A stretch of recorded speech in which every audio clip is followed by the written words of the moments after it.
உங்கள் மத்தியிலே எனக்கு අද දවසේ දීලා තියෙන නිසා ස්තුතියි. ஆண்டவர் கொடுத்திருக்கிறபடினாலே நான் நன்றி செலுத்துகிறேன். ගිය මාස දෙකක පමණ කාලයක් මම දිගටම මේ ස්ථානයට පැමිණියා. நான் கொஞ்ச காலத்துக்கு முன்பதாக இந்த இடத்துல வந்தேன். ඔබගේ සභාපාලකතුමා මට කිව්වා දේශනා කරන්න එන්න කියලා. உங்களுடைய சபை போதகர் சொன்னார் இந்த இடத்துல தேவ செய்தி வழங்கும்படி வரும்படியாக. නමුත් එන හැම දවසම කවුරු හරි අලුතෙන් එනවා. ஆனால் நான் வர நாளெல்லாம் யாராவது ஒருத்தர் புதுசாவே வந்துடுறாங்க. ආමෙන්. ஆமென். හරි සතුටුයි මට. මොකද දෙවියන් වහන්සේගේ වචනය ඔයගලන්ගේ මේ සභාවට මේ ලෝකේ හැමතැනින්ම දිශාවන් වලින් දෙවියන් වහන්සේ කියනවා. அது எனக்கு ரொம்ப சந்தோஷம். உங்க சபைக்கு ஒரு நல்ல பாக்கியம் கிடைத்திருக்கிறது. உலகத்துல எல்லா இடத்துல இருந்து இந்த இடத்துல வந்து பிரசங்கம் பண்ணுறாங்க. හalleluya. අපි කෙලින්ම වචනයට යනවා. நாங்க நேரா வார்த்தைக்கு நேரா போகிறோம். මේ වචනේ අපි කතා කරන්න කලින් මම කියන්න කැමති මේක ඇවිල්ලා හරි ගස්සන වචනය. நான் அந்த வார்த்தைக்கு போகிறதுக்கு முன்பதாக ஒரு காரியத்தை உங்கள் இடத்துல சொல்லுகிறேன். இது உங்களை சரிபடுகிற வருத்துகிற வார்த்தை. කාවත් වැරදි පෙන්වන්න හදනවා. யாருடைய குற்றத்தை கண்டுபிடிக்கிறதுக்காக දෙවියන් වහන්සේගේ වචනය. இது தேவனுடைய வார்த்தை. මේ දෙවියන් වහන්සේගේ වචනය මට ඊයේ දවසේ නැවතත් දෙවියන් වහන්සේ කතා කළා ඔයගොල්ලන් වෙනුවෙන් தேவனுடைய வார்த்தை நேற்றைய நாள்ல எனக்கு உணர்த்தப்பட்டது. කතා කරන්න කියලා මට කිව්වා. இந்த வார்த்தை உங்களிடத்துல பேசும்படியா ஆண்டவர் சொன்னார். අපි පෙරලගමු ක්‍රියා පොතේ 3 වෙනි පරිච්ඡේදය. நாங்கள் எடுத்துக்கொள்வோம் அப்போஸ்தலர் 3வது அதிகாரம். දෙවියන් වහන්සේ බලවත් දේවල් ඔයගොල්ලන් මැදේ කරන්න යනවා. தேவன் வல்லமையான காரியங்களை உங்கள் நடுவில் செய்ய போகிறார். ආපු සියලු දෙනාටම දෙවියන් වහන්සේ අත ගස්සන්න යනවා. வந்திருக்கிற உங்கள் ஒவ்வொருவரையும் ஆண்டவர் தொட போகிறார். ඔයගොල්ලන්ගේ බැඳීම් ඔයගොල්ලන්ගේ තියෙන පීඩාවන් සියල්ල වලින් මුදවන්න යනවා. உங்களுடைய கட்டுகள் உங்களுக்கு இருக்கிற எல்லா துன்பங்கள் இருந்து ஆண்டவர் உங்களை விடுதலை செய்வாராக. හalleluya. ආමෙන්. අපි කියමු. இங்க வாசிக்கலாம். මෙතන තියෙනවා කොරේකු සුවපත් කිරීම කියලා. ඒ කියන්නේ සුදර්ශන දොරටුවේදී அங்க பரிசுத்த ஆவியானவருடைய வருகை. සුදර්ශන දොරටුවේදී ஜெப ஆலய வாசலிலே තිරපින් වාසලෙන්නේ. திறப்பின் வாசல் தேவாலய வாசல். දේවාලය වාසලෙන්නේ. එක මිනිහෙක් ඉන්නවා ஒரு மனுஷன் இருந்தான். කොර වෙලා. அவன் சப்பானியான ஒரு மனுஷன். ඔව් අවුරුදු 7ක් ඉන්නවා ඒ වගේ. அங்க 40 வருஷம் அப்படி இருக்கிறத பாக்குறோம். ඒ වචනය රට කියවන්න පුළුවන් ක්‍රියාපොතේ 4 அந்த வார்த்தை நாங்கள் வாசிக்கலாம் அப்போஸ்தலர் புத்தகத்திலே 4 වෙනි පරිච්ඡේදයේ 4வது அதிகாரம் 22 වෙනි වචනේ. 22வது வசனம். அற்புதமாய் சொஸ்தமாக்கப்பட்ட மனுஷன் 40 வயதுக்கு மேற்பட்டவனாய் இருந்தான். හalleluya. ஹalleluya. ඔව් අවුරුදු 40ක් කොර වෙලා හිටියේ. அவன் 40 வருஷம் சப்பானியா இருந்தான். ඉපදිච්ච ගමන්ම යා කොර වෙලා හිටියේ. அவன் தன்னுடைய தாயின் கருவில பிறந்தது முதல் சப்பானியா இருக்கிறான். එතකොට යම්කිසි හේතුවක් තියෙනවා ඒ කොර වෙන්න. அப்படி இருக்கிற மாதிரி இருந்தா அந்த சப்பானிக்கு ஒரு காரணம் இருக்கிறது. නමුත් දෙවියන් වහන්සේගේ 16 එතනද ගිහිල්ලා පේතුරුතුමා කියනවා යේසුස් වහන්සේගේ නාමයෙන් නැගිටින්න කියලා. ஆனால் அந்த இடத்துல போய் தேவனுடைய தாசன் பேதுரு அந்த இடத்துல போய் நீ எழுந்து நடப்பாய்னு சொல்றாரு. ඔහුගේ ඇස් වට තද වෙනවා, ධනිය සුව වෙනවා. அங்க அவருடைய கண்கள் திறக்கப்படுகிறது, அவருடைய முழங்கால்கள் திடப்படுகிறது. ඔහු නැගී සිටියා. දෙවියන් වහන්සේ ප්‍රශංසා කරනවා සුව වෙනවා. அவன் எழுந்து தேவனை துதித்தான், அவன் சுகம் பெற்றுக் கொண்டான். මේ ස්ථානයේ මේ ખાස්කම ගැන මම කතා කරන්න ගියේ නෑ. நான் இந்த இடத்துல அற்புதத்தை குறித்து பேச போகல. මට ඕනේ எனக்கு வேணும் දෙවියන් වහන්සේ කියන ஆண்டவரை குறித்து දෙවියන් වහන්සේ කියන දේ. ஆண்டவர் சொல்லுகிறதை. දෙවියන් වහන්සේ ඔයාලට කියන දේ මට කියන්න. ஆண்டவர் உங்களுக்கு சொல்லுகிறதை இடத்துல சொல்லுங்க. ඒ මනුෂ්‍යයට එක්ක සාපයක් නැත්නම් පාපයක් ඒගොල්ලන්ගේ දෙමාපියන්ගේ හරි නැත්නම් ඊට කලින් හිටපු දෙමාපියන්ගේ මාපියන්ගේ ඒ උතුරු මිත්තන්ගේ அந்த மனுஷனுக்கு ஏதோ ஒரு சாபம், தன்னுடைய தகப்பன்மாரோ தாய்மாரோ இல்லைன்னா அவருடைய வம்சாவளியா வந்த சாபம். ඒ නිසා තමයි මේ මනුෂ්‍යයා එහෙම ඉඳලා තියෙන්නේ. அதனாலதான் அந்த மனுஷன் அப்படியா இருந்தான். එතකොට මේ පාපය කියන එක මනුෂ්‍යයාට මේ ලෝකයේ මුලදීම පැවුණා. ஆகவே இந்த பாவம் என்கிறது மனுஷனுக்கு ஆரம்ப நாட்கள்ல இருந்து இருக்கிறது. මේ පාපය පටන් ගත්තේ ආදාම ඒවල්ගේ ළඟ. இந்த பாவம் ஆரம்பித்தது ஆதாம் ஏவாள் காலத்துல இருந்து. මේ சுதர்ශන දොරටුවේ මේ මනුෂ්‍යයා තබා තිබුණේ தேவாலய உட்பிரவேசிக்கிற அந்த வாசல் அண்டையில இந்த மனுஷன் உட்கார்ந்து இருந்தான். මේ මනුෂ්‍යයා හැමදාම ගෙනල්ලා මෙතන තියනවා. இந்த மனுஷனை ஒவ்வொரு நாளும் கொண்டு வந்த நேரத்துல வைப்பார்கள். මේ දොරටුවේ ඉන්නවා නම් මේ මනුෂ්‍යයා කීයක් දේශනා අහලා නැහැ. இந்த வாசல் படியில அவன் இருப்பானா இருந்தா எத்தனை பிரசங்கத்தை கேட்டிருப்பான். මේ ස්ථානයට කී දෙනෙක් ඇවිත් යන්නේ නැද්ද? இந்த ஸ்தலத்துக்கு எத்தனை பேர் வந்து போயிருப்பாங்க. මේ පොළවේ යේසුස් වහන්සේ අවුරුදු 33ක් ජීවත් වුණා. இந்த பூமியிலே ஆண்டவராகிய இயேசு கிறிஸ்து 33 வருஷம் உயிரோட இருந்தார். මෙයාට අවුරුදු 40යි. ஆனா இந்த மனுஷனுக்கு 40 வருஷம். මේ යේසුස් වහන්සේ මේ දේවස්ථානයට කී පාරක්ද ඇවිල්ලා ගිහලා තියෙනවා. இந்த தேவாலயத்துக்கு இயேசு சாமி எத்தனையோ முறை வந்து போயிருக்கார். ඒ මනුෂ්‍යයා එතන තමයි හිටියේ. அப்படி அவர் வந்து போகிற நாட்கள் அந்த மனுஷன் அந்த இடத்துல தான் இருந்தார். අපි තමයිලාට එහෙම තමයි. நாங்களும் சில நேரம் அப்படிதான். හැමදාම දෙවියන් වහන්සේගේ සභාවට එනවා. எதனாலும் ஆண்டோடைய ஆலயத்துக்கு வருவோம், වචනේ අහනවා. வார்த்தை கேட்போம், නමුත් කොර වෙලා. ஆனாலும் சப்பானியா இருப்போம். හalleluya. அல்லேலூயா. ආර්ථිකයෙන් කොර වෙලා. பொருளாதாரத்துல ஒரு சப்பானியா இருப்போம், සමාදානයෙන් කොර වෙලා. சமாதானத்துல ஒரு சப்பானியா இருப்போம், ලෙඩ වෙලින් කොර වෙලා. வியாதியில ஒரு சப்பானியா இருப்போம், ප්‍රශ්න වලින් කොර වෙලා. பிரச்சனையில ஒரு சப்பானியா இருப்போம், පීඩාවෙන් කොර වෙලා. அங்க துன்பங்கள் மத்தியில ஒரு சப்பானியா இருப்போம், රැකියාවක් නැතුව කොර වෙලා. வேலை இல்லாம ஒரு சப்பானியா இருப்போம். මේ වගේ අපේ කොරවීම් ගොඩක් තියෙනවා. இப்படி நாங்க சப்பானியா இருக்கிற காரியம் நிறைய இருக்குது. නමුත් දෙවියන් වහන්සේගේ දාසෙක් ඇවිල්ලා අපේ අත ගහලා මේ නැගිටවනකම් අපි බලන් ඉන්නවා. ஆனா தேவனுடைய ஊழியக்காரர் யாராவது வந்து தலையில அடிச்சு எழுப்புற வரைக்கும் பார்த்துட்டே இருப்போம். නමුත් අපේ ශාපය අපේ පාපය මොකක්ද කියලා අපි හරියට හඳුනා ගන්න ඕනේ. ஆனாலும் எங்களுடைய பாவம் என்ன, எங்களுடைய சாபமான காரியம் என்னங்கிறது நாங்க சரியா தெரிந்து கொள்ள வேண்டும். ඒ වෙනුවෙන් මම එක්කෙනෙක්ගේ කතාවක් ඔයාලට කියන්නවා. அதற்காக நான் ஒருவருடைய கதை உங்களிடத்துல சொல்ல போகிறேன். එක්කෙනෙක්ව මම තෝරගෙන ඉන්නවා. நான் ஒருத்தரை இந்த இடத்துல தெரிந்திருக்கிறேன். කී දෙනෙක් දන්නවද සවුල් ගැන? உங்க எத்தனை பேருக்கு தெரியும் சவுலை குறித்து? සවුල්ලා දෙන්නෙක් ඉන්නවා බයිබලේ. வேதத்துல 2 சவுல்களை குறித்து சொல்லப்பட்டிருக்கிறது. හalleluya. සවුල් කියන නමට තියෙන අර්ථය ඇවිල්ලා මොකක්ද කියලා දන්නවද? சவுல் அப்படின்னு சொல்லுகிற அந்த பேருக்கு என்ன அர்த்தம் உங்களுக்கு தெரியுமா? ඉල්ලීම් නැත්නම් යාඥා. கேட்கிறது அல்ல, இல்லைன்னு சொன்னா விண்ணப்பிக்கிறது. මේකද ඉල්ලාටි ජெபம். ජெபம். හalleluya. නමුත් එක සවුල් කෙනෙක් පවුල් කරා. ஆனா ஒரு சவுலை ஆண்டவர் பவுலா மாத்துறாங்க. එක අකුරයි මාරු කරේ. ஒரு எழுத்துதான் மாத்துறாங்க. ඒ පවුල් කියන එකේ අර්ථය මොකක්ද දන්නවද? அங்க பவுல் என்று சொல்லுகிறதுக்கு அர்த்தம் எனக்கு தெரியுமா? යටහත් කර. தாழ்மை, කීකර කර. கீழ்ப்படிவு. හalleluya. යාඥාව ඉල්ලීම அந்த ஜெபம், விண்ணப்பம், කීකරකම කැමැත්ත. கீழ்ப்படிவு, தாழ்மை. හalleluya. මේක දෙකේ ලොකු වෙනසක්. இதுக்குள்ள பெரிய வித்தியாசம் இருக்கு. මම මේකෙන් ගන්නවා සවුල් රජතුමා. நான் இங்க சவுல் ராஜாவை குறித்து உங்களிடத்துல பேச போகிறேன். හේතුව காரணம், මෙයා දෙවියන් වහන්සේගෙන් අභිෂේක කළා. ஆண்டவரால் அபிஷேகம் பெற்றவனா இருந்தும் අපි වගේ දෙවියන් වහන්සේගෙන් අභිෂේක ලබාගෙන நான் எங்க மாதிரி வச்சுக்கோங்களே, நான் எங்க மாதிரி ஆண்டவரால் அபிஷேகப்பட்டு, නමුත් ஆனாலும் දෙවියන් වහන්සේට කැමති නැති අකමැති දේවල් කරලා ஆண்டவருக்கு பிரியமில்லாத காரியத்தை செய்து එයා අන්තිමට විනාශ වෙනවා. கடைசியா அவர் அழைச்சு போகிறான். එතකොට ඒකට ගොඩාක් හේතු තියෙනවා. அதுக்கு நிறைய காரணம் இருக்கு. නමුත් දෙවියන් වහන්සේගේ කරුණාව නිසා සවුල්ව පවුල් කරන්න දෙවියන් වහන්සේට පුළුවන්. ஆனாலும் தேவனுடைய கிருபையினாலே சவுலா இருக்கிற மனுஷனை பவுலா மாற்றவரால முடியும். හalleluya. අපි තුල සවුල්ගේ ආත්ම මොන හරි තියෙනවද කියලා අපි පොඩ්ඩක් අද බලමු. எங்களுக்குள்ள சவுல் ஆவி இருக்குதான்னு சொல்லி இந்த நாள்ல நாங்க தேடி பார்க்க போறோம். හalleluya. ஹalleluya. හොඳයි අපි ඉස්සල්ලා බලමු සාමුவேல் පළවෙනි සාමුவேල් පොතේ நாங்க எடுத்துக்கொள்வோம் முதலாவது சாமுவேல் புத்தகம் 18 වෙනි පරිච්ඡේදයේ 17வது அதிகாரம், 18 වෙනි පරිච්ඡේදය 18வது அதிகாரம், 10 වෙනි වචනය කියනවා. 10வது வசனத்தை வாசிப்போம். மறுநாளிலே தேவனால் விடப்பட்ட பொல்லாத ஆவி சவுலின் மேல் இறங்கிற்று. அவன் வீட்டுக்குள்ளே தீர்க்க தரிசனம் சொல்லிக் கொண்டிருந்தான். හalleluya. යන්හන්සේගෙන් නපුර ආත්මයක් ආවා සවුල්ට. அங்க ஆண்டவரால ஏவப்பட்ட ஒரு அசுத்தாவி சவுலுக்குள்ள வந்தது. ඇයි කියලා දන්නවද? ஏன் தெரியுமா? යන්හන්සේගේ අහුමුකේ ඇවිල්ලා යන්හන්සේට විරුද්ධව එයා යම් කිසියක් කරා. அங்க தேவனுடைய சமூகத்துல வந்து தேவனுக்கு பிரியமில்லாத ஒரு காரியத்தை சவுல் செய்தான். අපි බලමු මේවා කොහොමද කියලා. அது என்னன்னு சொல்லி நாங்க பார்ப்போம். පළවෙනි එක බලමු අපි. முதலாவது நாங்க பார்ப்போம். යන්හන්සේ සවුල් රජතුමාට එක්තරා තැනකදී ලොකු ජයග්‍රහණයක් දුන්නා. ஆண்டவர் சவுல் ராஜாவுக்கு ஒரு இடத்துல பெரிய ஒரு வெற்றியை கொடுக்கிறத பார்க்கிறோம். ඔහු ජයග්‍රහණය කරලා ආවා. அவன் வெற்றி பெற்று வந்தான்.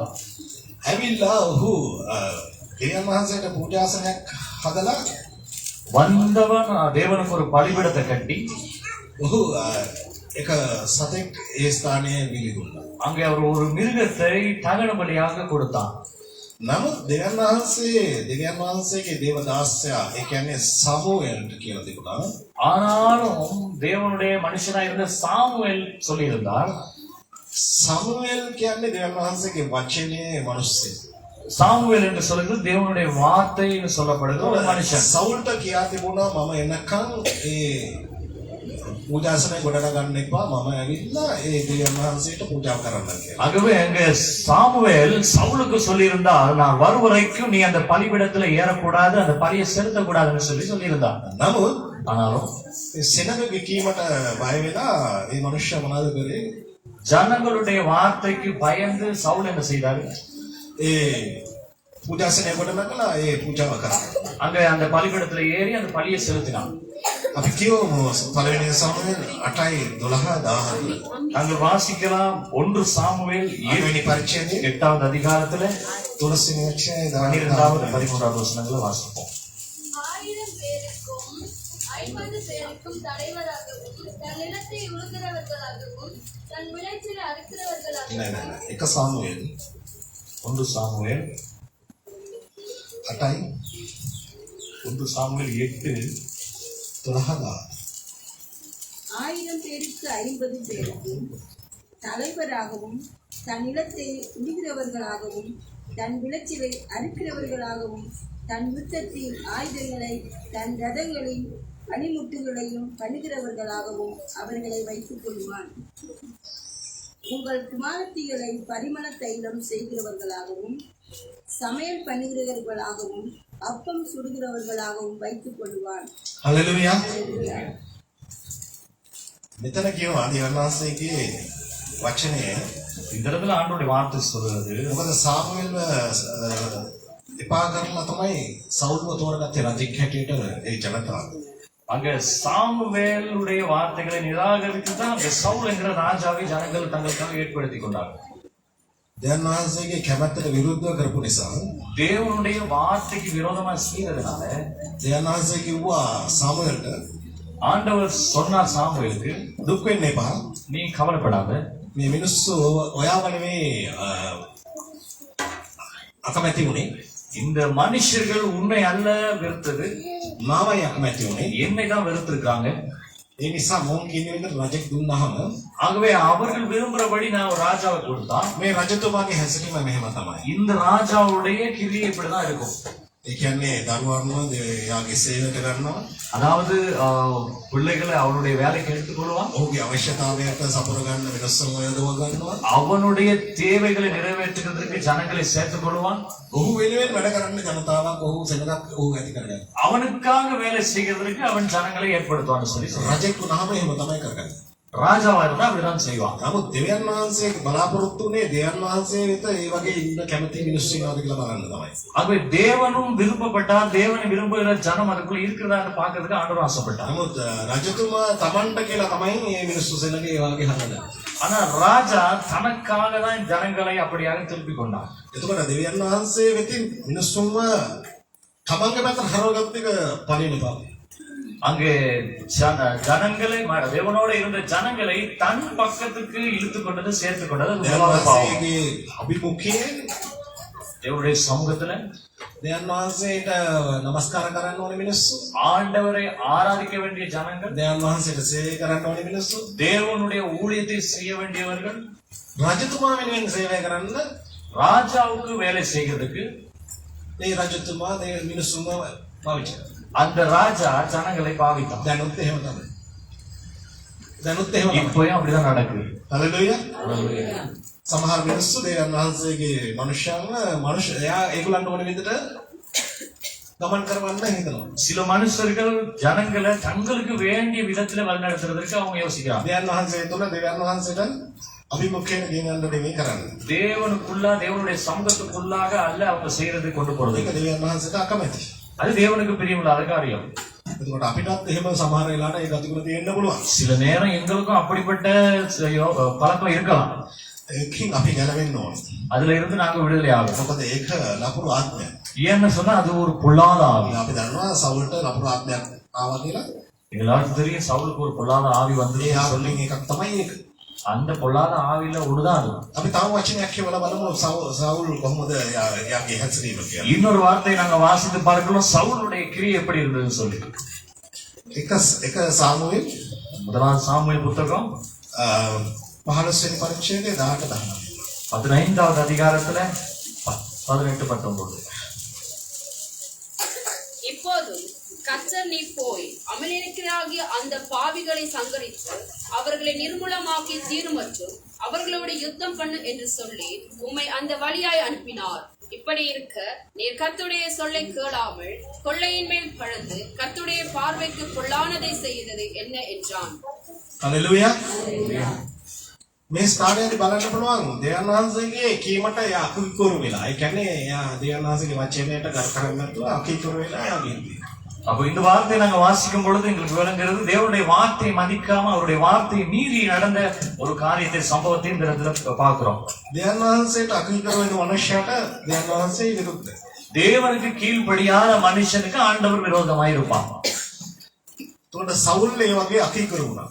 சவுல் அப்படியாக விரோதிக்கிறவனா இருந்தான். දෙවියන් වහන්සේ ඒ වෙනුවට දෙවියන් වහන්සේ දන්නවා මොනවද කරන්න ඕනි කියලා. ஆண்டவருக்கு இதற்காக என்ன செய்யணும்னு சொல்லி ஆண்டவருக்கு தெரியும். දෙවියන් වහන්සේ ඒ නිසා තමයි දාවිත්ව තෝරගත්තේ. அதனாலதான் ஆண்டவர் தாவீதை தெரிந்து கொண்டான். දෙවියන් වහන්සේගේ අභිමුඛයේ අපි අකුකුරු වෙනකොට தேவனுடைய சமூகத்துல நாங்க கீழ்ப்படியாம போகும்போது දෙවියන් වහන්සේ අපි වෙනුවට මෙතන වෙනෙක් කෙනෙක්ව ළඟට. ஆண்டவர் எங்களுக்கு பதிலா இன்னொருத்தர் அந்த இடத்துல இருந்து எழுப்புவார். අපි කල්පනා කරනවා මට ලැබෙන්න තියෙන ප්‍රොමෝෂන් එක මේ මනුස්සයා කොහොමද ගත්තේ? எனக்கு கிடைக்க வேண்டிய இந்த பதவி உயர்வுலாம் எங்க காணாம போயிருச்சுன்னு நாங்க யோசிப்போம். මොකද තව එක්කෙනෙක්ට එක ගිහිල්ලා. ஏன்னா அது இன்னொரு மனுஷனுக்கு போயிடும். අපි දෙවියන් වහන්සේට අකීකුරු වුණාම நாங்க ஆண்டவருக்கு கீழ்ப்படியாதவர்களா இருந்தா අපිට තියෙන ඒ උසස් වීම නැත්තම් ඒ ප්‍රතිලාභය නැති වෙලා යනවා. எங்களுக்கு அந்த பிரதிபலனோ அந்த உயர்வோ அந்த ஸ்தானமோ எங்களுக்கு கிடைக்காம போகும். හලෙලුයා. අපි කලින්ම වචනය කියවුවා දෙවියන් වහන්සේගේ පූජාව සමුවෙල් කරනකොට එයා සවුල් කරනකොට සාමුවෙල්ගේ වචනයට අකීකුරු. முதல்ல பார்த்த வார்த்தை தான் அங்க பலி செலுத்தும்படி அங்க சொல்லப்பட்ட காரியத்தை நாங்க பார்த்தோம். சாமுவேல் செலுத்த வேணான்னு சொல்ல காரியத்தை அந்த சவுல் செலுத்தினாருக்கு பார்த்தோம். එතකොට ඒ කීකරුකම ගොඩක් වැදගත්. ஆகவே இந்த கீழ்ப்படிவுங்கிறது மிக முக்கியமானது. අපි දෙවියන් වහන්සේගේ වචනය හැමදාම කියවලා අපි මෙනෙහි කරලා நாங்க தேவனுடைய வார்த்தையை தினந்தோறும் வாசித்து தியானித்து ඒකට කීකරු වෙනකොට තමයි දෙවියන් වහන්සේගේ ආශිර්වාදය. அதற்கு கீழ்ப்படியும் பொழுதுதான் ஆண்டோடைய ஆசீர்வாதங்களை பெற்றுக்கொள்ள முடியும். නැත්තම් අපිට ශාප හැදෙනවා. இல்லன்னு சொன்னா சாபம் வரும். ඒකෙන් තමයි ගොඩක් වෙලාට අපේ ජීවිත කොරණ වෙන්නේ. அதனாலதான் எங்களுடைய வாழ்க்கை அப்படியே முடங்கி போகுது. මම ඒකයි අර කලින් අර සුදර්ශන දරුපු ඉන්න කොරාගේ උදාහරණයක් ගන්න දෙකින හැරෙන්නේ. அதுதான் நான் முதல்ல உங்களுக்கு நான் வெளியே காட்டின தேவாலயத்தின் வாசற்படியில இருக்கிற மனுஷனை අපි මේ වයින් ඉදිලා යනකොට තමයි කොරවීම අපේ නැති වෙන්නේ. இந்த மாதிரி காரியத்துல இருந்து வெளியே வரும்பொழுதுதான் நாங்க முடங்கி இருக்கிற காரியத்துல இருந்து வெளியே வர முடியும். අපි බැලුවොත් ඊළඟ වචනය කියවමු 15 වෙනි වචනේ පරිච්ඡේදයේම 24 වෙනි වචනේ විතරක් කියවමු. 15வது அதிகாரத்துல 24வது வசனத்தை நாங்க வாசிக்கலாம். அப்பொழுது சவுல் சாமுவேலை நோக்கி, நான் கர்த்தருடைய கட்டளைகளையும் உம்முடைய வார்த்தைகளையும் மீறினதினாலே பாவம் செய்தேன். நான் ஜனங்களுக்கு பயந்து அவர்கள் சொல்லை கேட்டேன். நான் ஜனங்களுக்கு பயந்து මම සෙනකට බය වෙලා நான் ஜனங்களுக்கு பயந்து. කවුද මේ? யார் இது? රජතුමා. ராஜா. රජතුමා කිව්වොත් ராஜா சொன்னா එයාට යටින් ඉන්න මිනිස්සු ජනතාව මොනවද කරන්න ඕනේ? அவனுக்கு கீழே இருக்கிற மனுஷனை என்ன செய்யணும்? එයාට කීකරු වෙනවා. அவனுக்கு கீழ்ப்படிந்துதான் ஆகணும். මෙයාටම දෙවියන් වහන්සේ ගාව කීකරුකම නැහැ. இவருக்கே ஆண்டவர் இடத்துல ஒரு கீழ்ப்படிவு இல்ல. දැන් මෙයා කියන එක මිනිස්සු අහන්නේ. இவன் சொல்றது ஜனங்களும் கேட்க மாட்டேன். දැන් මොනවද වෙන්නේ? මිනිස්සු කියන එකට බය වෙලා இப்ப என்ன நடக்குது? இப்ப மனுஷன் சொல்றதுக்கு பயந்து මනුෂ්‍යයට අවශ්‍ය දේ කරන්න හදනවා. மனுஷனுடைய விருப்பத்தை நிறைவேற்ற காரியத்தை இங்க சவுல் செய்கிறார். සමහර වෙලාවට අපේ ජීවිතවල ඔය වගේ ගැටලු තියෙනවා. சில நேரங்களில் எங்களுடைய வாழ்க்கையில் இப்படியான பிரச்சனைகள் இருக்கு. මනුෂ්‍යන්ට බය වෙලා மனுஷனுக்கு பயந்து දැන් වහන්සේට විරුද්ධව தேவனுக்கு விரோதமா අපි සමහර වෙලාවට ක්‍රියා කරනවා. சில நேரங்களில் நாங்கள் கிரியை செய்கிறோம். හලෙලූයා. ஹல்லேலூயா. සමහර වෙලාවට කියනවා சில நேரங்களில் சொல்றோம், අපි මේ ජනතාවත් එක්ක මෙතන එකට ඉන්නේ. நாங்க இந்த ஜனங்களோட கூட ஒண்ணா අපි මේ இருக்கிறோம், ප්‍රදේශයේ එකට ඉන්නේ. இந்த பிரதேசத்துல ஒண்ணா අපි මේ இருக்கிறோம், ගමේ එකට ඉන්නේ. இந்த கிராமத்துல ஒண்ணா இருக்கிறோம். අපි මේගොල්ලන්ත් එක්ක මේ දෙයට අපි සහභාගී වුණ නැත්නම් අපිව මේ ගමෙන් කොක් කරනවා. நாங்க இந்த ஜனங்களோட சேர்ந்து இந்த காரியத்தை ஊர்ல செய்யலன்னா எங்களை ஒதுக்கி මේ வச்சிருவாங்க, රටෙන් කොම් කරනවා. இந்த நாட்டுல ஒதுக்கி வச்சிருவாங்க. එහෙම කියලා ගොඩක් වෙලාවට හිතනවා. அப்படி சொல்லி நிறைய நேரங்கள்ல நாங்க நினைக்கிறோம். අපි ඉතින් කියනවා දෙයන් ආසේ හරි ප්‍රේමවන්තයි. ஆனால் நாங்க சொல்லுவோம் ஆண்டவர் ரொம்ப எங்களுக்கு அன்பா இருக்கா. අපි අසල්වැසියට ප්‍රේම කරන්න ඕනි. நாங்க அந்த நேரம் வசனமெல்லாம் பேசுவோம், பய வீட்டாவை நேசிக்கணும். ඒ නිසා අපි මේකට එකතු වෙනවා. அதனால நாங்களும் போய் அதுல கலக்குறோம். හලෙලූයා. ஹல்லேலூயா. දෙවියන් වහන්සේ බලනවා. ஆண்டவர் பார்த்துட்டே இருக்கிறார். එයා ධර්මිෂ්ඨයි. அவர் நீதியுள்ள தேவன். එයා හැම වෙලේම කිලින් බලන්නේ. அவர் எல்லா நேரம் உங்களை நேரா பார்க்கிறார். මේ මිනිස්සු නිසා සමහරවිට අපේ ආත්මය අපි මොකක්ද කරන්න හොඳ නැත්තේ අපි පාවා දෙන්න හොඳ නැහැ. இந்த மனுஷர்களுக்காக எங்களுடைய ஆத்மாவை காட்டி கொடுக்கிறவளா இருக்கக்கூடாது. හලෙලූයා. ஹல்லேலூயா. මේ ලෝකයට අපි එකතු වෙන්න බෑ. இந்த உலகத்தோட சம்பந்தம் கலக்க முடியாது. අපේ ජීවිතේ වෙනස්. எங்களுடைய வாழ்க்கை வித்தியாசமானது. අපි දෙවියන් වහන්සේට යටත් වෙලා අපි කීකරු වෙලා යන ගමනක් මේ. நாங்கள் இது தேவனுக்கு பயந்து கீழ்ப்படிந்து ஓடுகிற பயணம். එහෙම නැති වුණා දෙවියන් වහන්සේගේ පාපේ නැත්තම් සාපේ නැත්තම් මනුෂ්‍යගේ සාපේ පාපේ අපේ පාපේ වෙනවා. அப்படி நாங்க நடக்கலன்னு சொன்னா தேவனுடைய சாபம், மனுஷனுடைய பாவமும் சாபம் எங்க பின்னாலே வரும். හලෙලූයා. ஹல்லேலூயா. අපේ ජීවිත කොර වෙනවා. எங்களுடைய வாழ்க்கை முடக்கப்பட்டு சப்பானியா போகும். හලෙලූයා. ஹல்லேலூயா. අපි කියමු තව වචනයක්. நாங்க வாசிப்போம் இன்னொரு வார்த்தை. ගොඩක් වචන තියෙනවා. මොකද මේ සවුල්ගේ ඒ ජීවිතේ நிறைய வார்த்தைகள் இருக்கிறது. என்று சொன்ன அந்த சவுளுடைய வாழ்க்கையில ඒ නපුරු ආත්මය නිසා இது பொல்லாத ஆவியினால ඕගහව තිබුණා වූ ඒ නපුරු හැසිරීම රටාවල් அவனிடத்துல இருந்த அந்த பொல்லாத கிரியைகள், දෙවියන් වහන්සේට විරුද්ධව කරපු දේවල්, தேவனுக்கு விரோதமாய் செய்த செயல்கள், අකමැති දේවල් ஆண்டவருக்கு பிரியமில்லாத காரியங்கள் 13ක් තියෙනවා. 13 காரியம் இருக்குது. ඒ නිසා මට එක එක වචන සමානවට කියන්න වෙනවා. அது 13 காரியத்தையும் வாசி பார்க்கிற மாதிரி தான் ஒவ்வொரு வார்த்தையெல்லாம் வாசிக்கணும். එක වචනයක් ගත්තත් සමානවට එක දේශනයක් තියෙනවා. ஒரு வார்த்தை எடுத்தாலும் அதுலயே ஆண்டவருடைய வார்த்தை இருக்கு, பிரசங்கம் මේ இருக்கு. වචන 13ම මට ඔයාලට ඔයගලන්ට කියවන්න ඕනේ. ஆனால் இந்த 13 காரியத்தையும் நான் உங்க இடத்துல கொடுக்கணும். අපි ඊළඟ වචනේ බලමු. நாங்க அடுத்த வார்த்தை பார்ப்போம். 18 වෙනි පරිච්ඡේදය 18வது அதிகாரம். ඒ පොත විතරයි. මෙන්න පාර කරන්න ඕනේ. வேற எங்கேயும் போறது அங்கே இருக்கலாம்.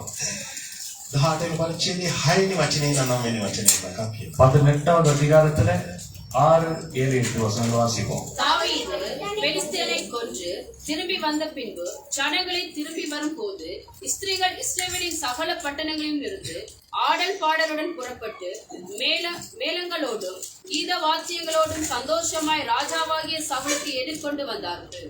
அந்த ஸ்திரீகள் ஆடி பாடுகையில் சவுல் கொன்றது 1000, தாவீது கொன்றது 10000 என்று முறையாக பாடினார்கள். හalleluya. ஹல்லேலூயா. සවුල් 1000ක් වන්නකොට දාවීද් 10000ක් මරලා තියෙනවා. அங்க சவுல் 1000 பேரை கொன்னதை பார்க்கிலும் அங்க தாவீது 10000 பேரை கொண்டு இருக்கிறார் என்று சொல்லி பாடுறாங்க. හalleluya. ஹல்லேலூயா. මේ නිසා සවුල්ට මොනවද උනේ? இதனால சவுலுக்கு என்ன நடந்துச்சு? සවුල්ට ඇතුළේ ඊර්ෂ්‍යාව. அவனுக்கு ஒரு பொறாமை வந்தது. හalleluya. ஹல்லேலூயா. ඇයි? ஏன்? එයා බලාපොරොත්තුනේ එයාට තමයි ප්‍රශංසාව ලැබෙන්නේ වෙන්නේ කියලා.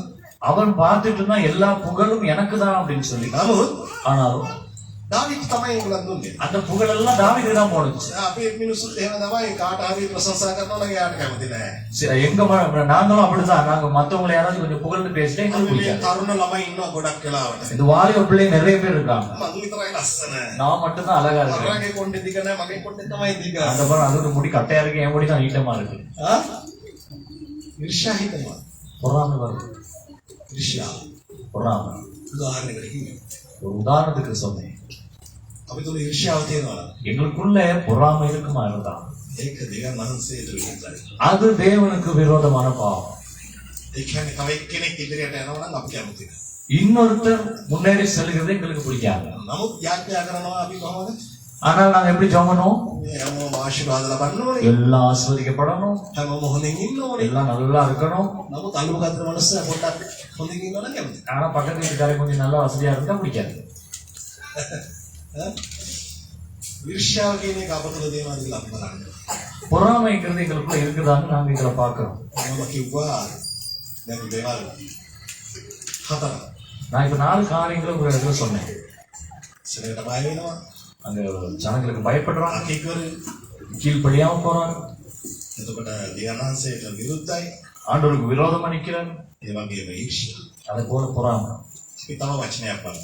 இன்னொரு வார்த்தையை பார்க்க போகிறோம். 10 වෙනි වචනේ කියවන්න 18 10. සමයලේ පළවෙනි සමයේ 18 10 ඊළඟ වචනේ. மறுநாளிலே தேவனால் விடப்பட்ட பொல்லாத ஆவி சவுல் மேல் இறங்கிச்சு. அவன் வீட்டிற்குள்ளே தீர்க்க தரிசனம் சொல்லிக் கொண்டிருந்தான். அப்பொழுது தாவீது தினந்தோறும் செய்கிறபடி தன் கைகளினால் சுரமண்டலத்தை வாசித்துக் கொண்டிருந்தான். சவுலின் கையிலே ஈட்டி இருந்தது. හලෙලූයා. ஹalleluya හලෙලූයා. ஹalleluya. අපි ගොඩක් කට්ටිය ඉන්නවා අය. எங்க வீட்டுல நிறைய ஆட்கள் அப்படி இருக்கிறோம்.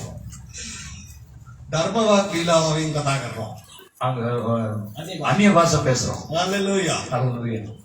දැන් ආන්සේගේ ආත්මයෙන් පිරලා අපි නිකන් අන්නේ වාෂයෙන් කියන අපි වගේ කවුරුත් නැහැ. ஆவியில நிறைஞ்ச அந்நிய பாஷை பேசும். எங்க மாதிரி யாருக்குமே பேசல. නමුත් අතේ තියෙන්නේ මොකද්ද? ஆனா கையில இருக்குது என்ன? එල්ලක් ஈட்டி. කාටද මේ හෙල්ල? யாருக்கு இந்த ஈட்டி? දාවිත් අභිෂේක ලක්මෝන් සල් මරන්. அபிஷேகம் பெற்ற ஒரு மனுஷனை குத்தி கொல்றதுக்கு. හලෙලූයා. ஹalleluya.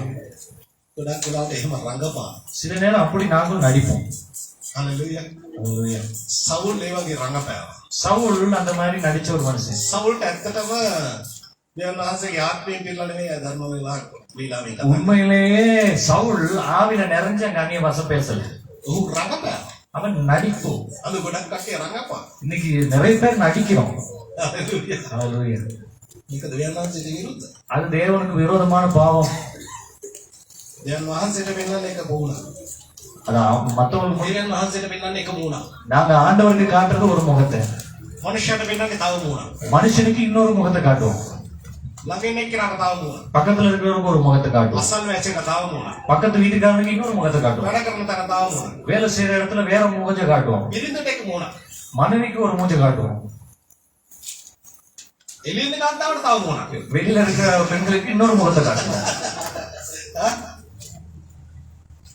ගෙදර ගෑණිය දැක්කාම මිනිහාට සමානවට තද වෙනවා. சரி, வீட்டுல இருக்கிற மனுஷியை பார்த்தோன்னே மனுஷனுக்கு ஒரு கதை ஆயிரும். පිට ගෑනු හරි ලස්සනයි. ஆனா வெளியில இருக்கிற பெண்களை பார்த்தா ரொம்ப அழகா இருக்கும். එහෙම පිළිගන්නේ ඉන්නවා. அப்படிப்பட்ட ஆண்களும் இருக்காங்க. එහෙමත් නෙවෙයි. දෙවියන් වහන්සේගේ අපි. வேற எங்கேயும் இல்ல, ஆண்டவருடைய சமூகத்துல ஆராதிக்கிறவங்களும் அப்படி இருக்கிறாங்க. මොකද සවුල් කියන්නේ අභිෂේක ලක් මනුස්සය.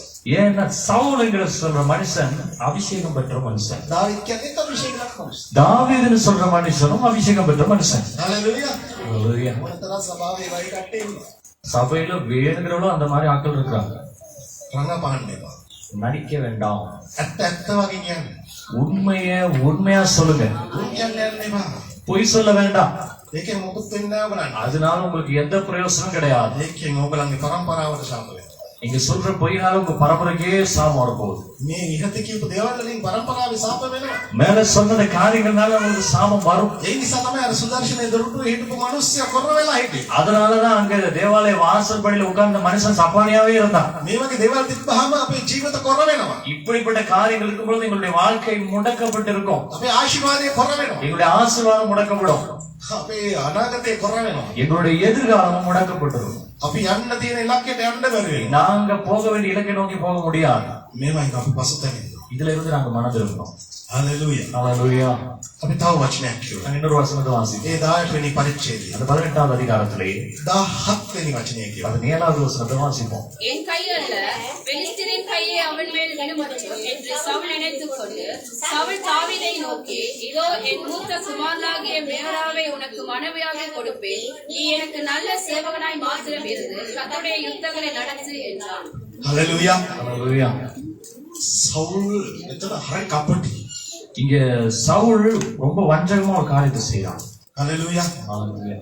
මෙයා දැන් සවුල් බැලුවා දාවිද්ම මරන්න දෙතුන් පාරක් නෑ. அங்க சவுல் வந்து தாவீதை 2-3 தடவை கொல்றதுக்கு முயற்சி பண்ணாரு. නමුත් හරි ගියේ නැහැ. சரி வரல. දැන් වහන්සේ ඒ සියලදීම දාවිද්ම ගැලෙව්වා.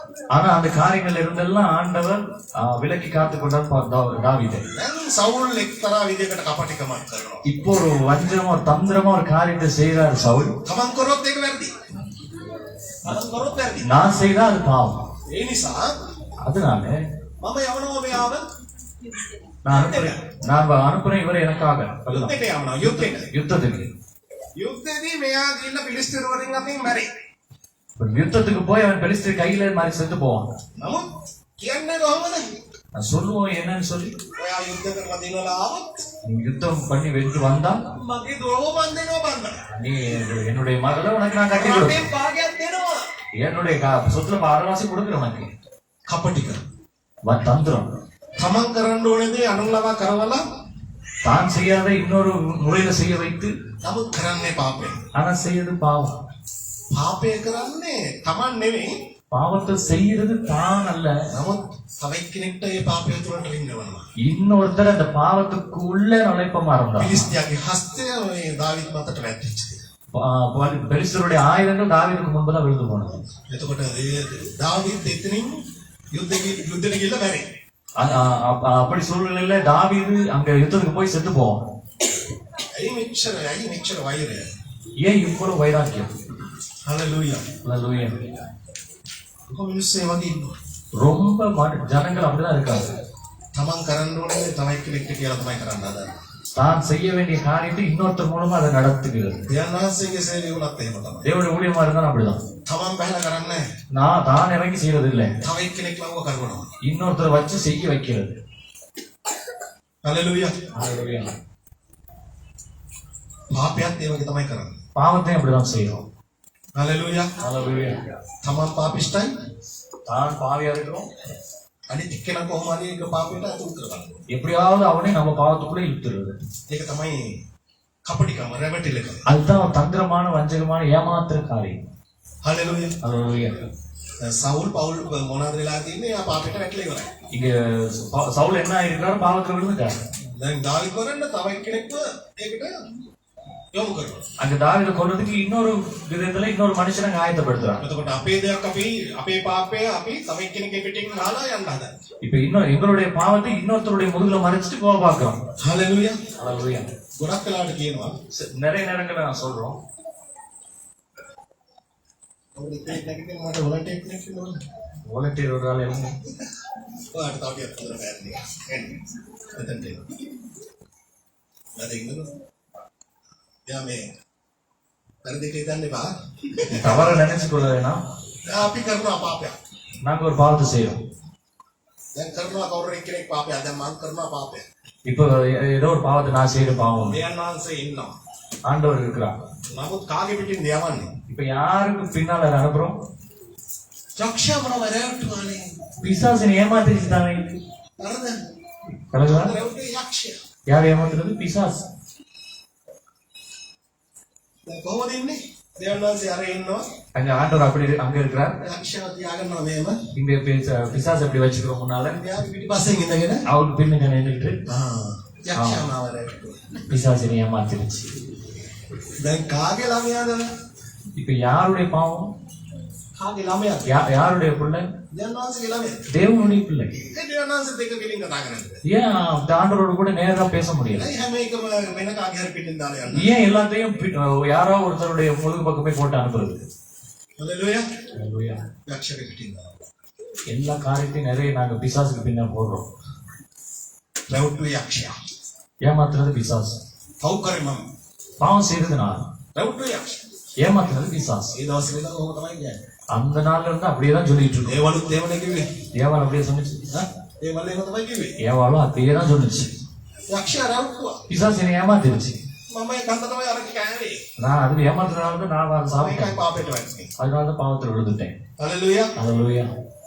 රැවටිලිකාරක. ஏமாத்துற தன்மை. පරිස්සමෙන්. ரொம்ப எச்சரிக்கையா இருங்க. අපි කියමු 18:25 වචනේ. நாங்க வாசிப்போம் 18:25 வசனம். අවසානයේ වෙයිද යනවා හැබැයි. கொஞ்சம் வேகமா நான் போகிறேன். அப்பொழுது சவுல் ராஜா பரிசுத்தை விரும்பாமல் பெலிஸ்தரின் 100 நுனித்தோள்களினால் ராஜாவின் சத்துருக்களிடத்தில் பழிவாங்க விரும்பி இருக்கிறார் என்று தாவீதுக்கு சொல்லுங்கள் என்றான். தாவீதை பெலிஸ்தரின் கையினால் விழ பண்ணுவதே சவுலுடைய எண்ணமாய் இருந்தது. හලෙලූයා. அல்லேலூயா. මේ දාවිත් ඇවිල්ලා இந்த தாவீது வந்து දෙයයන් වහන්සේ අභිෂේක මනුස්සයා தேவனால அபிஷேகம் பண்ணப்பட்ட ஒரு மனுஷன். රජ කෙනෙක්. ராஜாவாக அபிஷேகம் பண்ணப்பட்ட මොකද දැන් පළවෙනි රජතුමා සවුල්. முதலாவது ராஜா சவுல். එතකොට සවුල්ට දැන් ඉන්න ඊළඟ විරුද්ධවාදියා දාවිත්. சவுலுக்கு அடுத்தபடியா இருக்கிற எதிராளி வந்து தாவீது. හලෙලූයා. அல்லேலூயா. ඒ රටේ වටේටම යුද්ධ තිබුණා. அந்த நாட்டுல சுற்றி யுத்தம் இருந்தது. නමුත් ஆனாலும் සවුල්ගේ එකම ඒම් එක சவுலுடைய ஒரே எதிர்பார்ப்பு நோக்கம் දාවිත් මරණ එක. தாவீதை கொல்றது. මෙච්චර වටේට යුද්ධ යනවා. இவ்வளவு சுத்தி யுத்தம் நடக்குது. මේ රට අල්ලන්න හැම තැනින්ම යුද්ධ කරනවා මිනිස්සු. இங்க இந்த நாட்டை பிடிக்கிறதுக்கு சுத்தி வந்து ஜனங்கள் யுத்தம் பண்றாங்க. අමෝරිවරු යුද්ධ කරනවා. அம்மோனியர் யுத்தம் பண்றாங்க. පිලිස්තරු යුද්ධ කරනවා. பெலிஸ்தியர் யுத்தம் பண்றாங்க. හැම ජාතියක්ම යුද්ධ කරනවා. எல்லா ஜாதியாரும் யுத்தம் செய்யறாங்க. නමුත් මෙයාට තියෙන එකම එම එක මොකක්ද? දාවිත් මරන්න. ஆனா அவனுக்கு இருக்க சவுலுக்கு இருக்க ஒரே நோக்கம் தாவீதை எப்படியாவது கொல்லணும். එයාට රටේ ජනතාව ගැන දුකක් නැහැ. நாட்டில் இருக்க ஜனங்களை குறித்து ஒரு காரியம் கிடையாது. එයා දෙවියන් වහන්සේගේ ඒ කැඳවීම අමතකයි. ஆண்டவர் அழைத்த அழைப்பு மறந்து போயிடுச்சு. දෙවියන් වහන්සේ එයාට දීපු අභිෂේකය අමතකයි. தேவன் அந்த சவுல் கொடுத்த அபிஷேகம் மறந்து போயிடுச்சு. ඒ ආලේපේ ආතුලින් ගිහිල්ලා. அந்த அபிஷேகம் அவன்ல இருந்து இல்லாம போயிடுச்சு. දැන් මෙයාට තියෙන එකම බලාපොරොත්තුව මොකද්ද?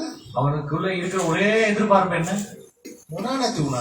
எது இல்லாம போனா මම මේ රාජ්‍යකම අතාරින්න ගන්නවා. நான் இந்த ராஜாங்கிற பதவியை விட மாட்டேன். හලෙලූයා. මමයි රජා. நான் தான் ராஜா. පවුල් වල සමහර වෙලාවට சவுலுக்கு சில நேரம் பவுல் සමහර වෙලාවට சவுல் கேட்டது வீட்டுக்குள்ள சில நேரங்கள்ல අම්මද රජා තාත්තද රජා කියන්න දන්නේ නැහැ කියලා. அப்பா ராஜாவா இல்ல அம்மா ராஜாவாங்கிற ஒரு போட்டி இருக்கும். ගොඩක් වෙලාවට දන්නේ නැහැ කවුද මෙතන රජකම් කරන්නේ කියලා නේද? சில நேரங்கள்ல யார் இங்க அரசு ஆளுறதுன்னு சொல்லி ஒரு பிரச்சனையா இருக்கும். ඇත්තටම உண்மையிலே ගෙදර வீட்டுக்குள்ள රජතුමා වෙන්න ඕනේ ராஜாவா இருக்க வேண்டியது තාත්තා. அப்பா. හලෙලූයා.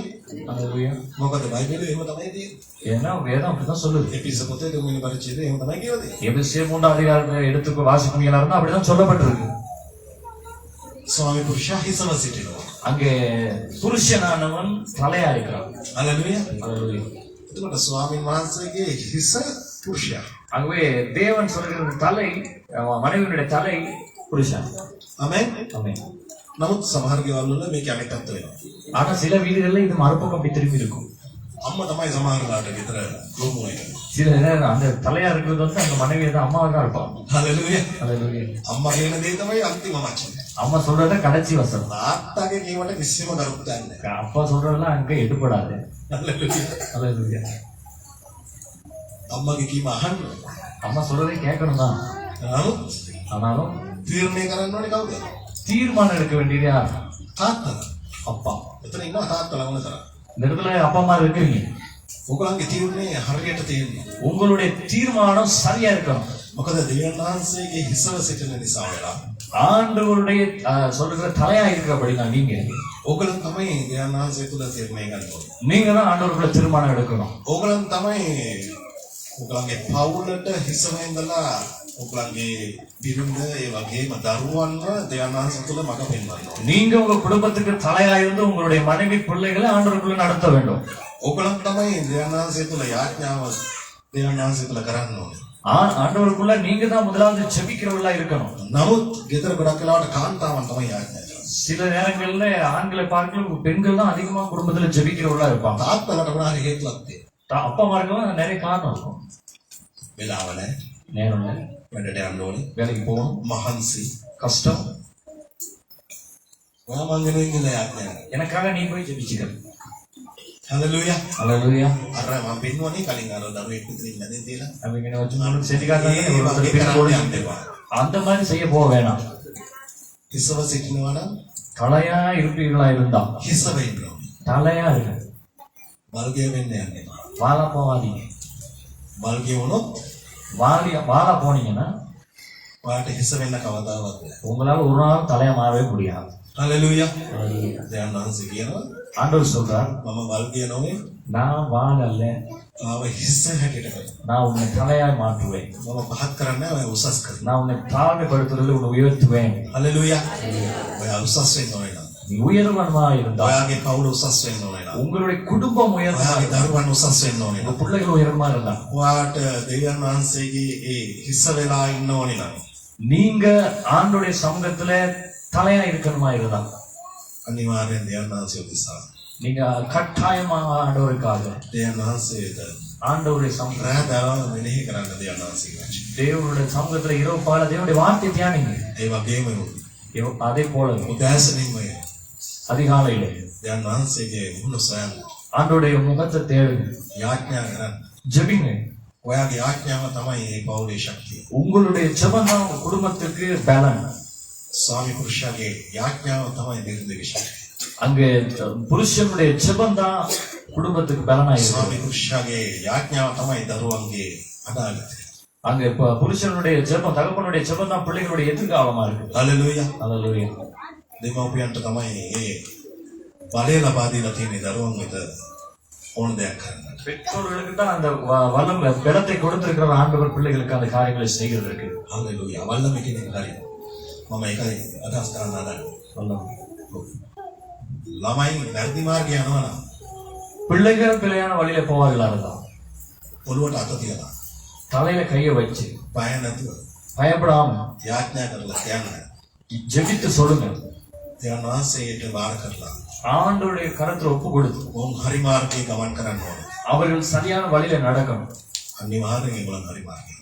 நீங்க நீங்க அப்படி செய்வீங்களா இருந்தா சரியா அவர்கள் சரியான வழியில் நடப்பார்கள். හලෙලූයා. அல்லேலூயா. අනිවාර්යෙන් ඒක වෙනවා. கட்டாயம் அது நடக்கும். ඒක අත්දුටි. அது எங்களுடைய அனுபவம். අනුභව. හලෙලූයා. හලෙලූයා. அல்லேலூயா. දරුවන්ට ආශිර්වාද කරන එක ඕගොල්ලෝ ගාව තියෙනවා. பிள்ளைகளை ஆசீர்வதிக்கிறது உங்க கையில தான் இருக்கு. දෙමාපියන් ගාව තියෙනවා. பெற்றோர்கள் இடத்துல இருக்குது. දරුවන්ට බෑ දෙමාපියන්ට ආශිර්වාද කරන්න. பிள்ளைகளுக்கு முடியாது பெற்றோர்களை ஆசீர்வதிக்க. නමුත් එක් අවස්ථාවක් වෙනවා එහෙම ආශිර්වාද කරන්න. ஆனால் ஒரு நேரம் வரும் அப்படி ஆசீர்வதிக்கிறதுக்கு. ඒක දෙවියන් වහන්සේගේ ආත්මයෙන් පිරලා ஆவியானவருடைய ஆவியில நிறைந்து දෙවියන් වහන්සේගේ සේවය කරනවා නම් தேவனுடைய ஊழியத்தை செய்வார்களாயிருந்தா එයාට පුළුවන් දෙමාපියන්ට ආශිර්වාද කරන්න. அவர்களால முடியும் பெற்றோரை ஆசீர்வதிக்கிறதுக்கு. නමුත් ஆனாலும் දෙවියන් වහන්සේගේ ආශිර්වාදය එන්නේ தேவனுடைய ஆசீர்வாதம் வருகிறது දෙමාපියන් තුළ. பெற்றோர்களிடத்துல இருந்து. දෙමාපියන් කරන ආශිර්වාදය பெற்றோர்கள் ஆசீர்வதிக்கிற அந்த ஆசீர்வாதம் දරුවන් තුළට යනවා. பிள்ளைகளுக்குள்ள போகும். ඒ වගේම அதை போலவே දෙමාපියන් කරන ශාපය பெற்றோர்கள் விடுகிற சாபம் ළමෙක්ට විරුද්ධව ඔයගලන් කටහරිනවා. நீங்க பிள்ளைகளுக்கு விரோதமா வாயை திறப்பீங்களா இருந்தா ඒක එහෙම බලපානවා. அது அப்படியே கிரியை செய்யும். කරුණා කරලා එහෙම කරන්න එපා. தயவு செய்து அப்படி மட்டும் செஞ்சிடாதீங்க. දෙමාපියන් ළමයින්ට එහෙම වෙන එක ආශිර්වාද කරනවා. பெற்றோர் பிள்ளைகளை எந்த நேரமும் ஆசீர்வதிங்க. කේන්ති ගියාම දෙමාපියෝ ළමයින්ට වරින්න විදිහක් තියෙනවා. கோபப்பட்டாலும் பெற்றோர்கள் பிள்ளைகளை ஏசுற தண்டிக்கிற விதம் இருக்கு. එහෙම වරින්න ගියාම ඒ දරුවෝ ඒ වගේ හැසිරෙනවා. அப்படி பேச போகும்பொழுது அந்த பிள்ளைகளும் அதுக்கு ஏத்த மாதிரியே கிரியை செய்ய ஆரம்பிக்கும். හලෙලූයා. அல்லேலூயா. කුඩා කල ඉඳන් சின்ன காலத்துல இருந்து දරුවන්ට ආශිර්වාද කරලා යාත් பிள்ளைகளை ஆசீர்வதித்து ஜெபிங்க. ගර්භණී කාන්තාවන් ඉන්නවා. அங்க கர்ப்பிணி தாய்மார்கள் இருப்பாங்களா இருந்தா මකට අත තියලා යාඥා කරන්න දරුවෝ දෙස. நீங்க உங்களுடைய கைகளை வயிற்றுல வைத்து ஜெபிங்க உங்க பிள்ளைகளுக்காக. දරුවා பிள்ளை කුඩා කල සිටම சிறு காலத்துல இருந்து சிறு வயதுல இருந்து ඒ ගර්භයේ සිටම அந்த கற்பத்துல இருந்து යන වහන්සේගේ ආත්මයෙන් පුරවන්න. ஆண்டுடைய ஆவியில நிரம்ப முடியும். මොකද ஏன்னா යන වහන්සේගේ වචනය තියෙනවා. தேவனுடைய வார்த்தை இருக்கிறது. මැතෙව් පොතේ மத்தேயு புத்தகத்துல එලිසබෙත් எலிசபெத் ගර්භණී වෙලා ඉන්නවා. அங்க கற்பிணியா இருக்கிறார். ඒ යෝවාන් කියන දරුවා யோவான் என்கிற அந்த பிள்ளை ඒ ගර්භයේදීම දෙවියන් වහන්සේගෙන් ආලේපනක් ලැබේ. அந்த கற்பத்திலேயே அபிஷேகிக்கப்பட்ட குழந்தை. හලෙලූයා. அல்லேலூயா. ඔබලන් කොයිතරම් දෙවියන් වහන්සේගේ දරුවන්ට ආශිර්වාද කරනවද? ඒ ආශිර්වාද ඔබ කරතේ. ஆண்டவருடைய பிள்ளைகளை உங்களுடைய பிள்ளைகளை எந்த அளவுக்கு நீங்க ஆசீர்வதிக்கிறீங்களோ அந்த அளவு ஆசீர்வாதம் பெருகும். හලෙලූයා. அல்லேலூயா. මේ ස්ථානයේදී இந்த இடத்துல මේ ආශිර්වාදය කොච්චර වැදගත්ද කියනවා.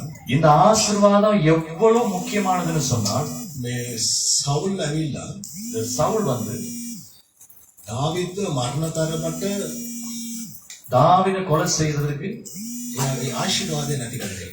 அவனுடைய ஆசீர்வாதங்களை அழிச்சு கொண்டான். දැන් සවුල් ඇවිල්ලා சவுல் வந்து මිනිමරුවේ. அவன் வந்து ஒரு கொலைகாரன். හලෙලූයා. යුද්ධෙදී ඕන තරම් මිනිමරන්න නැති. யுத்தத்துல நிறைய பேரை கொண்டு இருக்கலாம். නමුත් දෙවියන් වහන්සේගේ අභිමුඛයේ ஆனா ஆண்டவருடைய சமூகத்துல දාවිද මරන්න මෙයා උත්සාහ කරන නිසා தாவீதை கொல்வதற்கு சவுல் முயற்சி செய்தபடினான். මෙයාගේ සිතුවිලි ඒ දාවිදව මරන්න එකම මොමනක් තිබුණ නිසා இவனுடைய ஒரே நோக்கம் தாவீதை கொல்றதா இருந்தபடினான். ඔහු මිනිමරුවෙක්. அவன் ஒரு கொலைகாரன். හලෙලූයා. සමහර වෙලාවට වචනයෙන් අපි මිනිමරුවා. சில நேரங்கள்ல வார்த்தையில மனுஷனை கொலை செய்கிறோம். හලෙලූයා.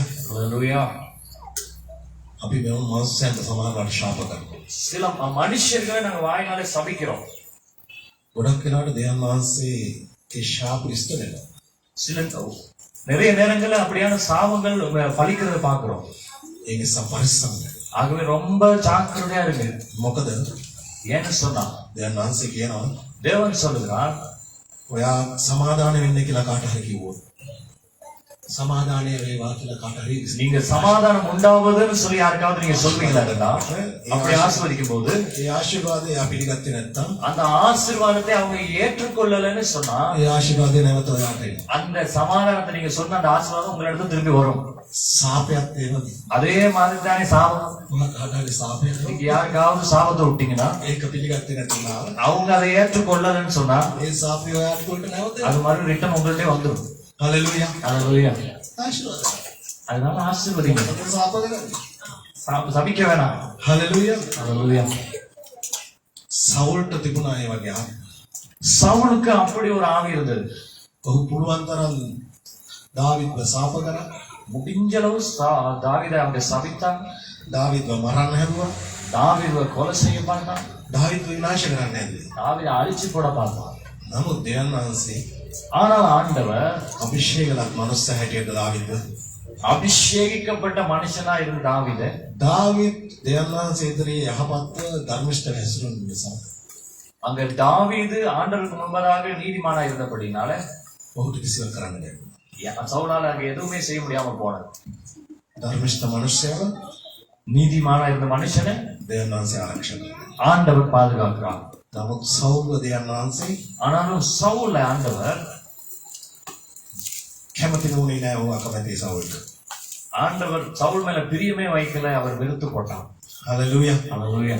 ඇයි මේ සවුල් මේ වගේ හැසිරෙන්නේ? ஏன் சவுல் இப்படியாக நடந்து கொள்ளணும்? හලෙලූයා. அல்லேலூயா. දෙවියන් වහන්සේගේ අභිෂේකය ඔහු වැරදි විදිහට පාවිච්චි කරපු නිසා. தேவனுடைய அபிஷேகத்தை அவன் பிழையாக பாவித்தபடினான். අපි කියමු පළවෙනි සාමුවෙල් 24 වෙනි පරිච්ඡේදයේ 6 වෙනි වචනේ. முதலாவது சாமுவேல் 24வது அதிகாரம் 1வது வசனம் வாசிப்போம். 24வது அதிகாரம் 6வது வசனம். அவன் தன் மனுஷனை பார்த்து, கர்த்தர் அபிஷேகம் பண்ணின என் ஆண்டவன் மேல் என் கையை போடும்படியான இப்படிப்பட்ட காரியத்தை நான் செய்யாதபடிக்கு கர்த்தர் என்னை காப்பாராக, அவர் கர்த்தரால் அபிஷேகம் பண்ணப்பட்டவர் என்று சொல்லி. හලෙලූයා. அல்லேலூயா. මේ ස්ථානය අපි බලනවා இந்த இடத்துல நாங்க பார்க்கிறோம் දාවිද්ට தாவீதுக்கு හොඳ අවස්ථාවක් උදා වෙනවා. நல்ல ஒரு சந்தர்ப்பம் கிடைக்குது. සවුල්ව මරන්න. சவுலை கொண்டு போடுறது. සවුල් තමයි පිටිපස්සෙන් පන්නගෙන ආවේ කාව මරන්නද දාවිද් මරන්න. சவுல் தான் பின்னாலே வந்தது தாவீதை கொல்றதுக்கு. නමුත් දැන් අවස්ථාවක් ලැබිලා තියෙනවා දාවිද්ට සවුල්ව මරන්න. ஆனா இப்ப நல்ல ஒரு சந்தர்ப்பம் கிடைச்சிருக்கு தாவீது சவுலை கொல்றதுக்கு. නමුත් දාවිද් මෙතන මොනවද කරන්නේ? ஆனா தாவீது இந்த இடத்துல என்ன செய்யலாம்? එයා කියනවා அவர் சொல்றாரு, සවුල් ඇවිල්ලා சவுல் வந்து දෙවියන් වහන්සේගේ අභිෂේකලත් මිනිස්සෙක්. தேவனால அபிஷேகிக்கப்பட்ட மனுஷன். මගේ හස්තය ඔහු පිටට තියන්නේ නැහැ.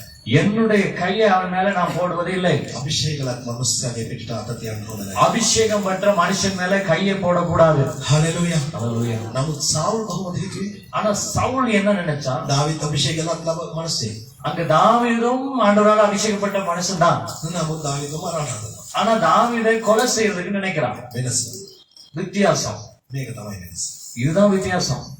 කවදාවත් බෑ ஒரு நாள் முடியாது අභිෂේකලත් මිනිස්සෙක්ට அபிஷேகம் பெற்ற மனுஷனுக்கு විරුද්ධව කතා කරන්න. விரோதமா கதைக்கிறதுக்கு, අතෝසවන්න. கையை தூக்குறதுக்கு, ඇඟිල්ල දික් කරන්න. விரல் நீட்டுறதுக்கு කාටවත් බෑ. யாராலும் முடியாது.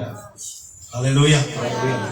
ගොඩක් සභාවල් நிறைய சபைகள் இல்ல. මම හිතන්නේ මේ සභාවෙන් වෙනවා කියලා. இந்த சபையில அப்படி இருக்குமான்னு எனக்கு தெரியல. සභා පාලකවරුන්ට විරුද්ධව சபை ஊழியக்காரனுக்கு விரோதமா මම කලින් හිටපු සභාවක වුණා. முதல்ல பாஸ்டர் இருந்த சபையா இருந்தாலும் இந்த சபையா இருந்தாலும் සභාවේ එක පාලතුමෙක් හිටියා.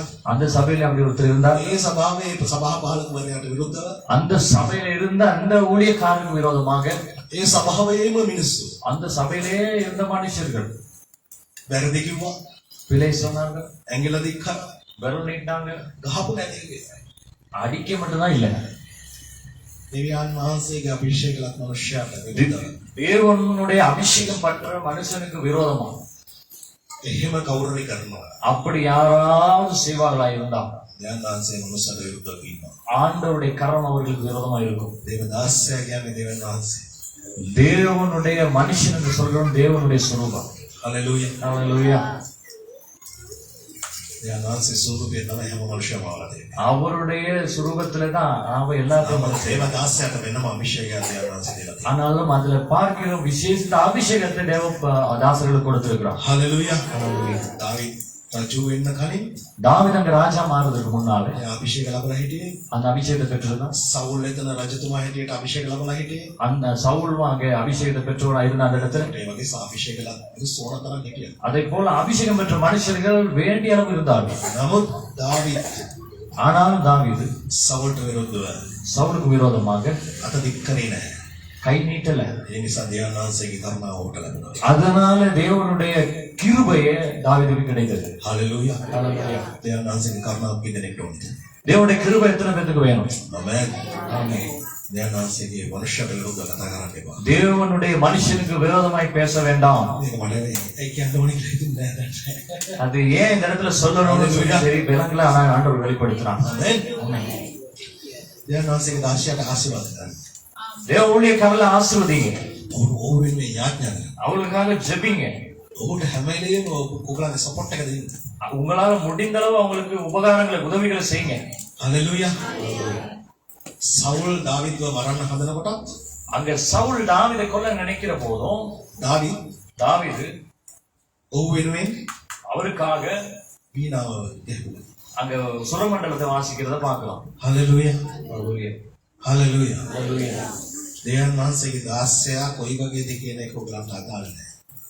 தேவ ஊழியக்காரன் எப்படிப்பட்ட மனுஷன்றது உங்களுக்கு பிரயோசனம் இல்லாத காரியம். ඔයගලන් දෙවියන් වහන්සේගේ දාසයට කීකරු වෙන්න. நீங்க தேவ ஊழியக்காரனுக்கு கீழ்ப்படிங்க. දෙවියන් වහන්සේගේ වචනයට කීකරු වෙන්න. தேவனுடைய வார்த்தைக்கு கீழ்ப்படிங்க. දෙවියන් වහන්සේගේ දාසයා කතා කරන විලාසය වැරදි වෙන්න පුළුවන්. சில நேரங்கள்ல ஊழியக்காரர் பேசுற விதம் பிழையா இருக்கலாம். ඔයගලන්ට ඒක අකමැති වෙන්න පුළුවන්. சில நேரம் அது உங்களுக்கு பிரியம் இல்லாம நீங்க ஏற்றுக்கொள்ளாம இருக்கலாம். හිත රෙදෙන්න පුළුවන්. உங்க இருதயம் குத்தப்படலாம். ඔයගලන් එළියට ගිහිල්ලවත් நீங்க வெளியில போய் වැරදිලාවත් மறந்தும் கூட ඒ දේව දාසයාට அந்த ஊழியக்காரனுக்கு විරුද්ධව කතා කරන්න එපා. விரோதமா பேசிடாதீங்க. වැරදිට කියන්න එපා. விரோதமா பேசிடாதீங்க.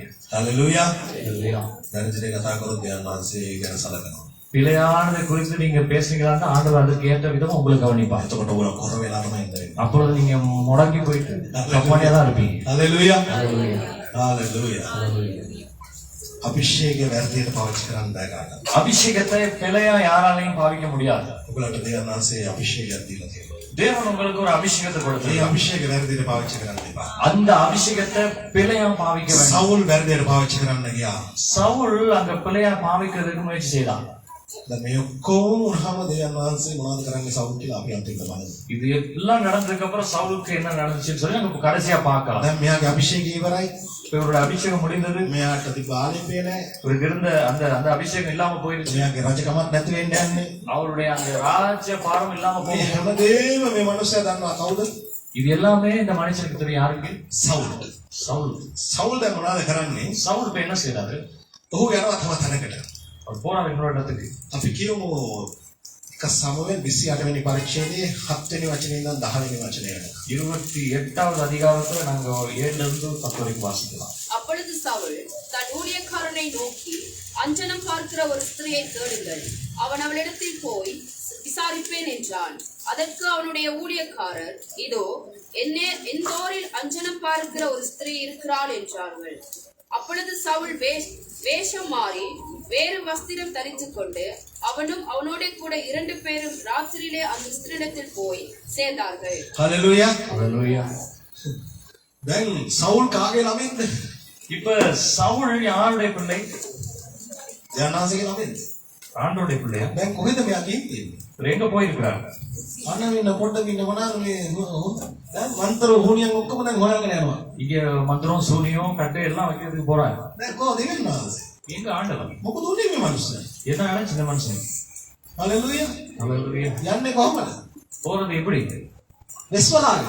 மூஞ்சிலாம் மூடிட்டு රංගපානවා. இப்ப போய் நடிக்கிறார். කොහොමද? வேஷம் போட்டு நடிக்கிறார். යන්න විශ්වලාගෙන යනවා. ஒரு வேஷம் போட்டு போய் நடிக்கிறார். දැන් යනවා කොහෙද? இப்படி போறாரு எங்க? සාත්‍තර බලන්න යනවා. சாத்திரம் பாக்குறதுக்கு. ඈ? අංජනම් බලන්න යනවා. அஞ்சானம் பாக்குறதுக்கு போறாரு. කීදෙනේ දෙයන්වහන්සේගේ අභිමුඛයට ඇවිල්ලා ආයෙ ගිහිල්ලා ඒ වගේ දේවල් කරනවා. நீங்க எத்தனை பேர் ஆண்டோடைய சம்பளத்துல வந்து இன்னும் நல்ல நேரம் கெட்ட நேரம் பார்த்துட்டு இருக்கீங்க? හලෙලූයා. ஹalleluya. ඈ? සමහර කට්ටිය ඉන්නවා දැන්. நிறைய பேர் இருக்காங்க. අපේ පරම්පරාවක දේවල් අමතක කරන්න බෑ. பாரம்பரிய காரியத்தை எங்களால மறக்க முடியாது. අපි මේ දේ මෙහෙම තමයි කරන්න ඕනේ. நாங்க இது இப்படி நடந்தா இதுக்கு இப்படிதான் நடக்கணும் செய்யணும். මේක කරන්නම ඕනේ. இது இப்படி செஞ்சே ஆகணும். ඒ නිසා දෙයන්වහන්සේ අමතක කරලා හරි அதனால ஆண்டவர் மறந்து சரி මේ දේ කරන්න. இதை செய்வோம். හලෙලූයා. ஹalleluya. ඈ? සමහරලාට දැන් දෙයන්වහන්සේට අකමැති දේවල් අපි කරනවා විතරක් නෙවෙයි දෙයන්වහන්සේට විරුද්ධවත් කියලා දැන් වෙන කොහෙද ගිහින්. சில நேரங்கள்ல ஆண்டவருக்கு பிரியமில்லாத காரியத்தை செய்யறோம் தான். அதே போல ஆண்டவருக்கு விரோதமா செய்து எங்கேயோ போயிடும். හලෙලූයා. ஹalleluya. දැන් අනවිනකොට විනවනවාද නැත්te ඔක්කොම කරන්නේ. இப்ப சூனியமா மந்திரமா எல்லாமே இருக்கு. இப்ப எல்லாம் செய்யலாம். අද කොටහල බියක් ගත්තත් කොටහල බියක්. இப்ப சடங்கு முறைகள் இருக்குது. සඩන් வீடு. කොටහල බියක් ගත්තත් නැත්නම් මගුල් බියක් ගත්තත් அங்க சடங்கு வீடு இல்லைன்னு சொன்னா திருமண வீடு, මල බියක් ගත්තත් அங்க சாவு வீடா இருக்கலாம். ගොඩක් වෙලාවට සමහර දේවල් තියෙනවා අපි පාරම්පරික දේවල් කරන්න යනවා. சில நேரங்கள்ல அங்க பாரம்பரியமா நாங்க செய்ய வேண்டிய காரியத்தை செய்யணும். ඒවයි මිදිලා තමයි අපි ඇවිල්ලා තියෙන්නේ. அதுல இருந்தெல்லாம் விடுதலை ஆகிட்டு நாங்க வந்திருக்கோம் வெளியில. ආයෙ යනවා අර පස්සට. ஆனா மறுபடியும் அங்கே போயிடுவோம். දැන් කොහෙද යන්නේ මේ? இப்ப மறுபடியும் எங்க போறாங்க?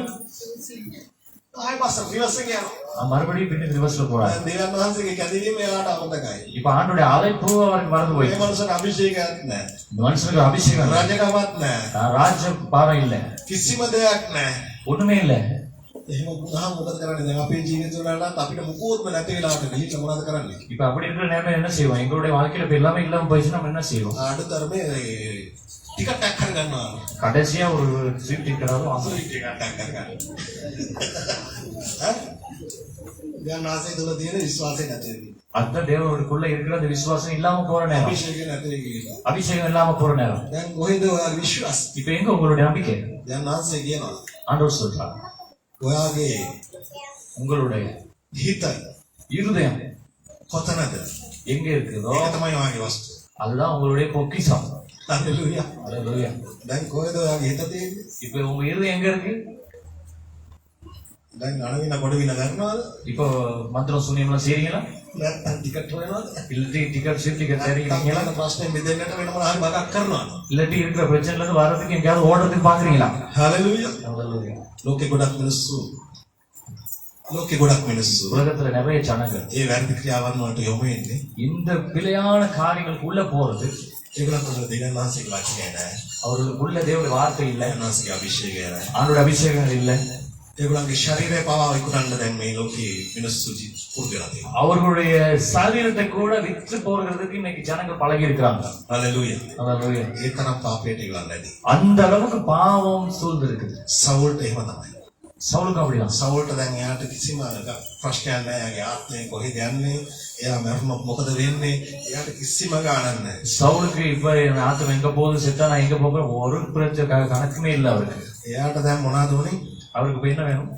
දැන් එයාට දැනගන්න ඕනේ இப்ப அவருக்கு தெரிஞ்சு கொள்ளணும், ඇත්තටම දාවිද රජ වෙනවද? உண்மையிலேயே தாவீது ராஜாவாகுவானா? මට මේ රජකම නැති වෙනවද? எனக்கு இந்த ராஜா இல்லாம போயிருமா, ராஜா பொறுப்பு இல்லாம එයාගේ போயிருமா? ප්‍රශ්නේ ඒක. இப்ப இவருக்கு இருக்கிற பிரச்சனை அதுதான். හalleluya. ஹalleluya. ඊළඟට පස්සේ සමාජාට මිනිස්සු දුවනවා. சில நேரங்கள்ல ஸ்தானங்களை ஒரு சொத்துகளுக்கு பின்பதாக ஓடுறாங்க, ඊළඟට පස්සේ යනවා. தங்களுடைய பதவிகளுக்கு பின்னாடி ஓடுறாங்க, තනතුරු පස්සේ යනවා. பதவிகள் உயர் ஸ்தானங்களுக்கு பின்னால ஓடுறாங்க. සම්පත්තු නිසා තමන්ගේ ජීවිතය වැය කරනවා. சொத்துக்களுக்கு பின்பதாக சொத்துக்களுக்காக நம்மளுடைய வாழ்க்கை அழிச்சு போடுறாங்க. විශ්වාලාගෙන යන්නේ. கண்ணை மூடிட்டு தான் போவாங்க. විශ්වාලාගෙන வேஷம் போட்டு தான் போறாங்க. විශ්වාලාගෙන යන්නේ. வேஷம் போட்டுக்கிட்டு போறாங்க. හalleluya. මොනවාද විශ්ව ගන්නේ කොහොමද දන්නවද? அது என்ன வேஷம் தெரியுமா? හැමතැන කියන්නේ මම ක්‍රිස්තියානි. எல்லா இடத்துலயும் போகிற நான் கிறிஸ்டியன், මම දේවන් වහන්සේගේ දරුවෙක්. நான் ஆண்டோடைய பிள்ளை, මම බොරු කියන්නේ නැහැ. நான் பொய்யே சொல்ல மாட்டேன், මම ඇත්ත විතරයි කතා කරන්නේ. நான் உண்மையை மட்டும் தான் பேசுவேன். හැබැයි කටහරියෝ ஆனா வாயை திறந்தான் அப்படி சிரிப்பாங்க. ඒ පොළොවත් දෙකට වැලේ. பூமி ரெண்டா பறந்து போயிடும். හalleluya. அல்லேலூயா. මේ වගේ යන්ත්‍ර මන්ත්‍ර හුණියන් විතරක් නෙවෙයි අපේ ජීවිතේ ගොඩක් දේවල් තියෙනවා. இப்படிப்பட்ட சூனியம் மந்திரம் இப்படிப்பட்ட நிறைய காரியங்கள் இருக்கு. අපි සමහර වෙලාවට අර පාරම්පරික දේවල් කරනවා. சில நேரங்களில் நாங்கள் பாரம்பரியமான காரியங்களை செய்வோம். කොටහළු දේවල් කරනවා. அங்க சடங்கு வீடெல்லாம் செய்வோம்.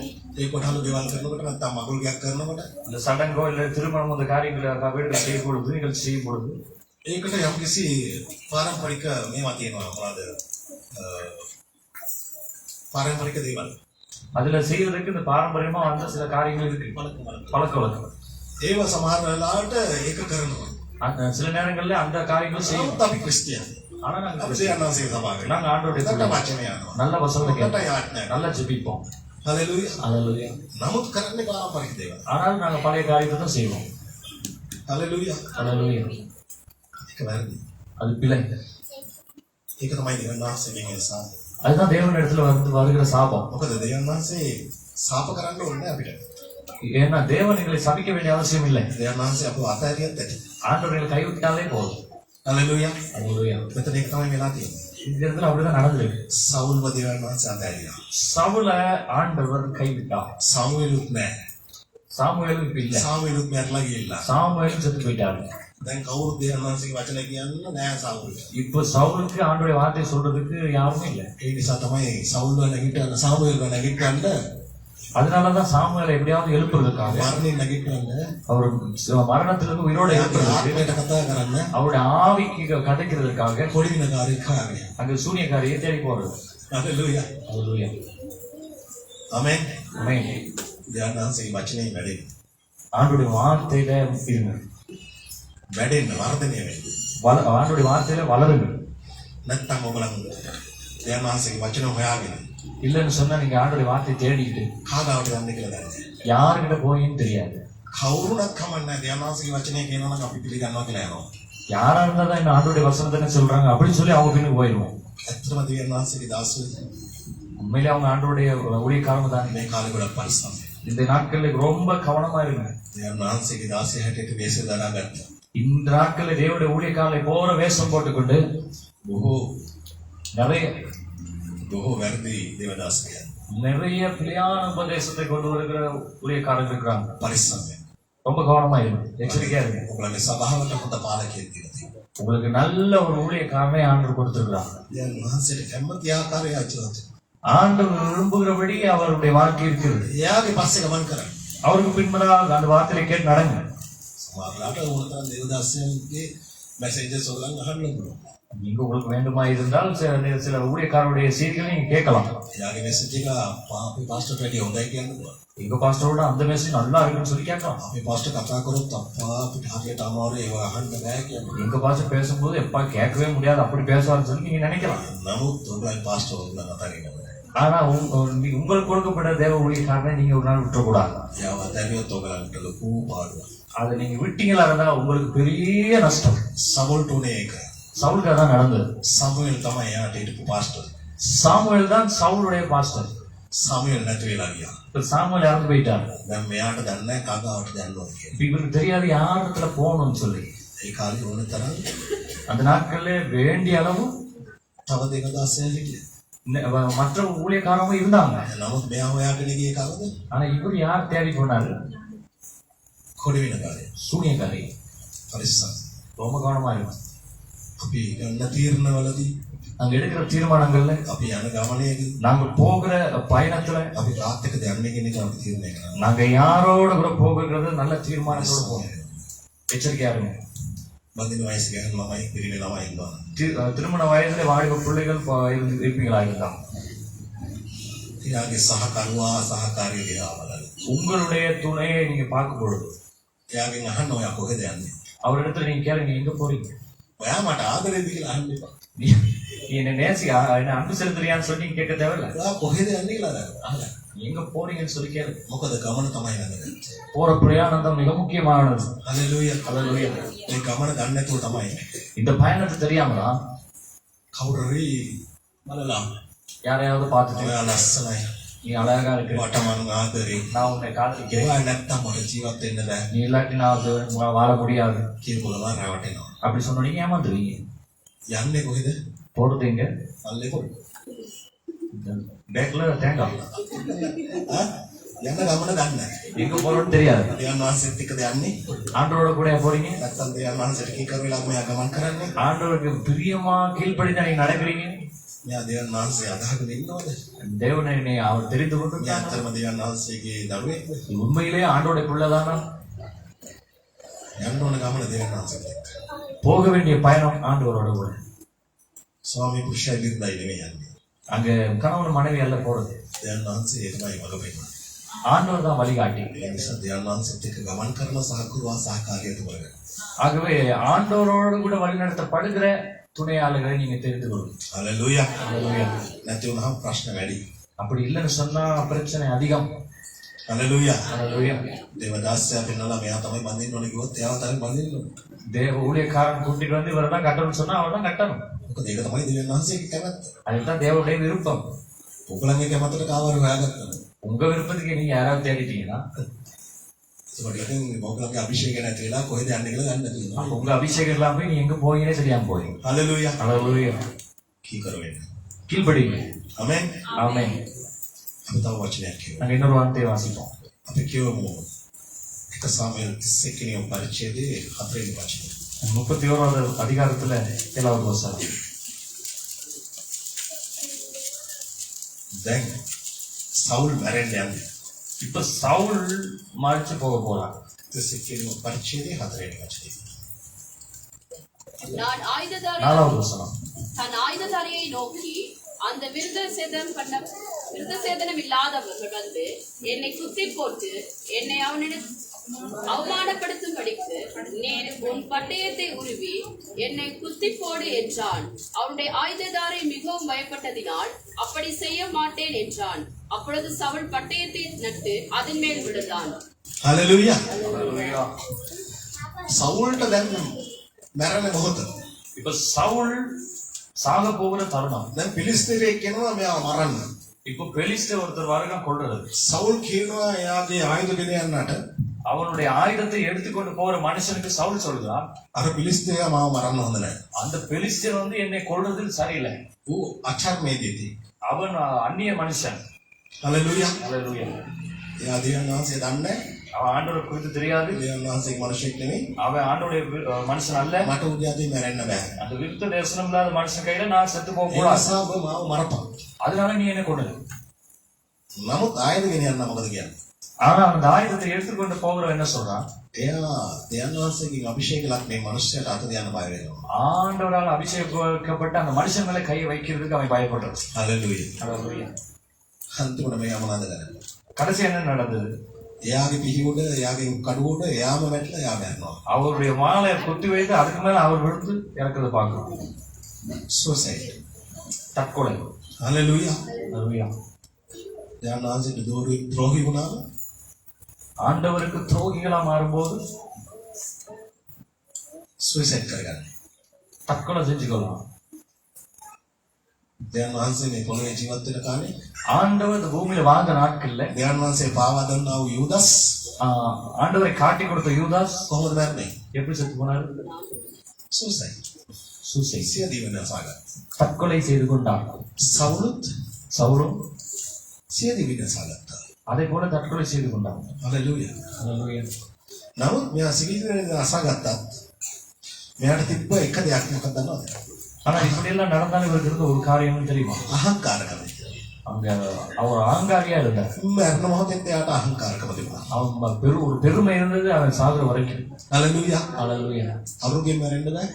அவன் கையில எல்லாம் சாக முடியாது. මට දෙවියන් වහන්සේ අභිෂේක ලක්වන්සෙක් තමයි මාව මරන්න ඕනේ. நான் இந்த ஆண்டவர் அபிஷேகம் பண்ண மனுஷனா என்னை கொல்லணும். ඈ? අර මුස්ලිම් මිනිස්සු දන්නවද? ඒගොල්ලන් අර මේ මස් જાති එහෙම කනවා නම් මොකක්ද කියන්නේ? ඒක හලාල් කෑම විතරයි කන්නේ. அது ஹலால்னு சொல்லப்படுற அந்த சாப்பாடு மட்டும் தான் முஸ்லீம் மக்கள் சாப்பிடுவாங்க. දැන් අපි මෙතන මොකක් හරි සතෙක් මරලා දුන්නොත් ඒගොල්ලන් කන්නේ නැහැ. வேற ஏதாவது ஒரு மிருகத்தை அவங்க கொண்டு சமைச்சு கொடுத்தா சாப்பிட மாட்டான். ඒක තියෙන්නේ ඒක අමුතුම වෛරකම. அது வித்தியாசமான ஒரு வைராக்கியம். සවුල්ට ඒ වගේ. சவுல் அந்த மாதிரி தான். ඒ අජත්මී දෙනේ කියාම මරන්න ඕනේ. அந்த விருத்த தேசனம் இல்லாத அந்த மனுஷனை கொல்லக்கூடாது. අභිෂේක ලක්වන්සෙක් තමයි මාව මරන්න ඕනේ. அபிஷேகம் பெற்ற ஒரு மனுஷன் தான் என்ன கொல்லணும். හalleluya. ஹல்லேலூயா. සමහරවිට අපි තේරෙනවා. சில நேரங்களில் நாங்களும் அப்படிதான். අපිටත් තියෙන අහංකාරකම. எங்களுக்கும் அந்த அகங்காரம் இருக்கும், උඩුකම තියෙනවා. அந்த பெருமை இருக்கும். ඒ නම්බුවෙන් අපි ජීවත් වෙන්න බලන හැම වෙලේම. அந்த பெருமையில அந்த நம்பிக்கையில நாங்க வாழ பார்ப்போம். இந்த நேரம் නම්බුව.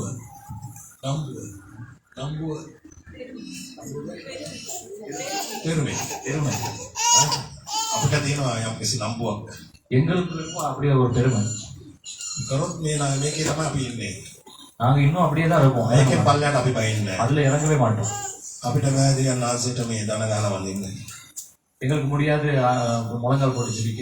මම මෙහෙම හිටගෙන තමයි දෙයන් ආසෙට ස්තුති කියන්නේ. நான் நின்றுட்டு தான் ஸ்தோத்திரம். මම හිටගෙන තමයි දෙයන් ආසෙට ප්‍රශංසා කරන්නේ. நான் நின்றுட்டு தான் ஆண்டவரை துதிப்பேன். අලවංගෝ දන්නවා අලවංගෝ.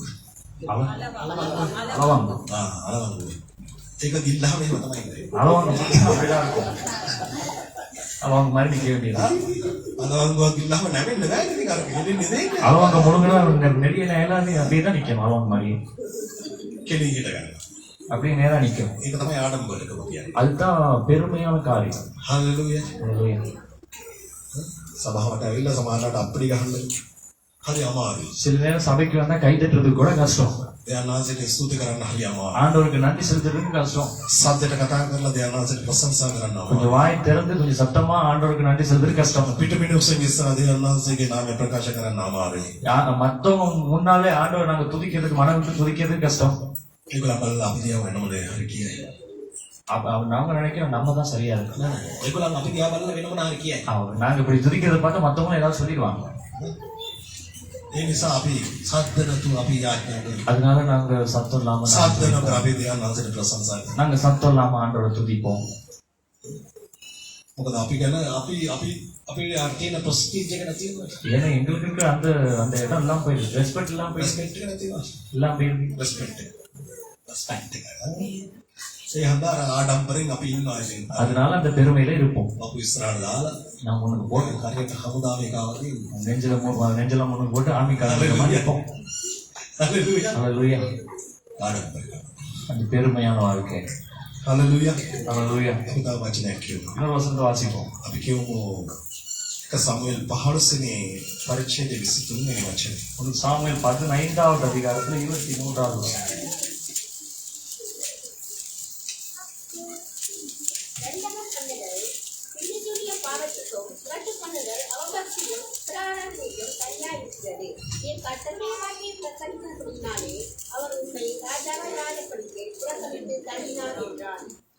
හalleluya. දෙයන් වහන්සේ ඇයි සවුල්ව දෙයන් වහන්සේ අකමැති වුණේ කියන එක තමයි මෙතන කියන්නේ. ஏன் ஆண்டவர் சவுலை வெறுத்தாருங்கிறத குறித்து தான் இந்த இடத்துல சொல்லப்பட்டிருக்கு. මක්නිසාද කැරලිකාරකම පේන කීමේ පාපයටයි. ඒ කියන්නේ අපි කැරලිකාරයෝ හැටියට අපි අපේ ජීවිතේ අපි කැරලිවන්තයන් විදිහට මේ තියෙන ඉහළ අපි කියපු දේවල් විදිහට අපි ජීවත් වෙනවා නම් ඒක පේන කියන එක සම්මතයි. ஆகவே நாங்கள் கீழ்ப்படியாதவர்களா புறக்கணிக்கப்பட்டவர்களா மாறுவதற்கான காரணம் நாங்கள் ஆண்டவர் கீழ்ப்படியாத தன்மை வார்த்தைக்கு. ඒක ඇවිල්ලා පේන කියනවට සමානයි. පුරිසොල්වදක සහ குறி சொல்வது ஹalleluya. பிலிசூனிய பாவத்துக்கு சமமாய் நம்ம கீழ்ப்படியாமல் ஆண்டவருக்கு விரோதமாய் நம்ம நடக்கும் பொழுது அது நம்ம வந்து குறி சொல்வதற்கு அப்ப පිළිසුනිය செய்யறது. පාපේ පේනකමේ පාපයට මුරණ්ඩුකම කියන්නේ முரட்டாட்டம். මොරටාට ඇවිල්ලා දේවතාවන් හා රූප ඇඳීමට සමානයි. இந்த அவபக்திக்கும் விக்கிரக ஆராதனைக்கும் சமமா இருக்குது. හලෙලූයා. ஹalleluya. අපි ඊළ මේ පිළිම වලට වැඳ වැඳ ඉන්න ඕනේ නැහැ. நாங்க போயிட்டு அங்க சிலைகளை பார்த்து கும்பிட்டு இருக்கணும்னு அவசியம் இல்லை. අපි මුරණ්ඩු වෙනවා කියන්නේ நாங்க முரட்டாட்டமா இருக்குமா இருந்தா අපි පිළිම වදිනවට සමානයි. நாங்க போய் விக்கிரகத்தை கும்பிடுற மாதிரி. දේ වචනේ එහෙම තමයි කියන්නේ. ஆண்டவர் வார்த்தை அப்படிதான் சொல்லுது. හලෙලූයා. ஹalleluya. අද දෙමව්පියෝ දරුවන් දිහා බලලා කියනවා මේ ළමයා හරි මුරණ්ඩුයි. இன்னைக்கு இந்த, பெற்றோர்கள் பிள்ளைகளை பார்த்து சொல்றாங்க இந்த புள்ள சரியான முரட்டாட்டம் உள்ள பிள்ளை. සැමියා බිරිඳ දිහා බලනවා මේ ගායනේ හරි මුරණ්ඩුයි. அங்க கணவன் மனைவியை பார்த்து சொல்றா இது சரியான முரட்டாட்டம் உள்ள பெண். බිරිඳ සැමියා දිහා බලලා කියනවා මෙයා හරි මුරණ්ඩුයි. மனைவி கணவனை பார்த்து சொல்றாங்க இது சரியான முரட்டாட்டம் உள்ளவன். නන්ද දිහා බලලා ලේලි කියනවා මෙයා මුරණ්ඩුයි. மாமியார் பார்த்து மருமக சொல்லுது எங்க சரியான முரட்டாட்டம் உள்ள. හලෙලූයා. ஹalleluya. මේ මුරණ්ඩුකම කියන්නේ මොකක්ද එතකොට? இந்த முரட்டாட்டம்னு சொல்றது என்ன? මුරණ්ඩු නහම முரட்டாட்டமா இருந்தா කියන්නේ වැඩිහිටියෙක් அங்க வயது கூடினவங்க දරුවෙක්ට මොන හරි කිව්වහම பிள்ளைகளுக்கு ஏதாவது சொல்லும் போது ඒක පිළිගන්නේ නැතුව මුරණ්ඩු වෙනවා. அதை ஏற்றுக்கொள்ளாமல் அவங்க முரண்படுவாங்களா இருந்தா ඒක පිළිම වදිනවට සමානයි. அது விக்கிரக ஆராதனைக்கு சமம். හලෙලූයා. ஹalleluya. පරිස්සම් වෙන්න. ரொம்ப ஜாக்கிரதையா இருங்க. මුරණ්ඩු වෙන්න ඕනේ නැහැ. நீங்க முரட்டாட்டம் உள்ளவர்களா இருக்காதீங்க. ස්වාමීන් වහන්සේගේ ඉදිරියේ ஆண்டவருக்கு முன்பதான் සවුල් එහෙම තමයි හිටියේ. சவுல் அப்படிதான் இருந்தாங்க. උකට කිසිම ගාණක් නැහැ. அதுக்கு ஒரு கணக்கே இல்லை. ඔහු මුරණ්ඩු වුණා. அவன் முரட்டாட்டம் உள்ளவனா ඒ இருந்தான். වචන කිව්වරුන්නේ නැහැ. தேவனுடைய வார்த்தை கேட்க දානහසට විරුද්ධ තමයි ගියේ. தேவனுக்கு விரோதமா தான் போறான். කෙලින්ම පේන බලන්නේ ගියා. அவங்க நேரம் அங்க நேரம் பார்க்க போகிறான். කෙලින්ම එයා ධානහසට විරුද්ධව ක්‍රියා කරා. நேராக முதல்ல ஆண்டவருக்கு விரோதமா கிரியை செய்கிறான். ස්වාමීන් වහන්සේ නිසා අපහ කළා. ஆண்டவர் அதனால அவனை வெறுத்தார். අපේ දේවල් අපි මුරණ්ඩු වෙනවා. எங்களுடைய காரியங்களை நாங்க முரட்டாட்டம் உள்ளதா இருந்தா අපි ධානහසට විරුද්ධව යනවා. நாங்க ஆண்டவருக்கு விரோதமா நடக்குமா இருந்தா ධානහස අපේ ස්ථානය පහ කරනවා. ஆண்டவர் எங்களுடைய ஸ்தானத்திலிருந்து எங்களை தள்ளுவார். ස්වාමීන් වහන්සේ කියනවා ஆண்டவர் கொண்டு வருவார் මගේ ආශිර්වාදය அவருடைய ஆசீர்வாதம். ඔබලගේ පරම්පරාව දහස් ගණනකට මම දෙනවා.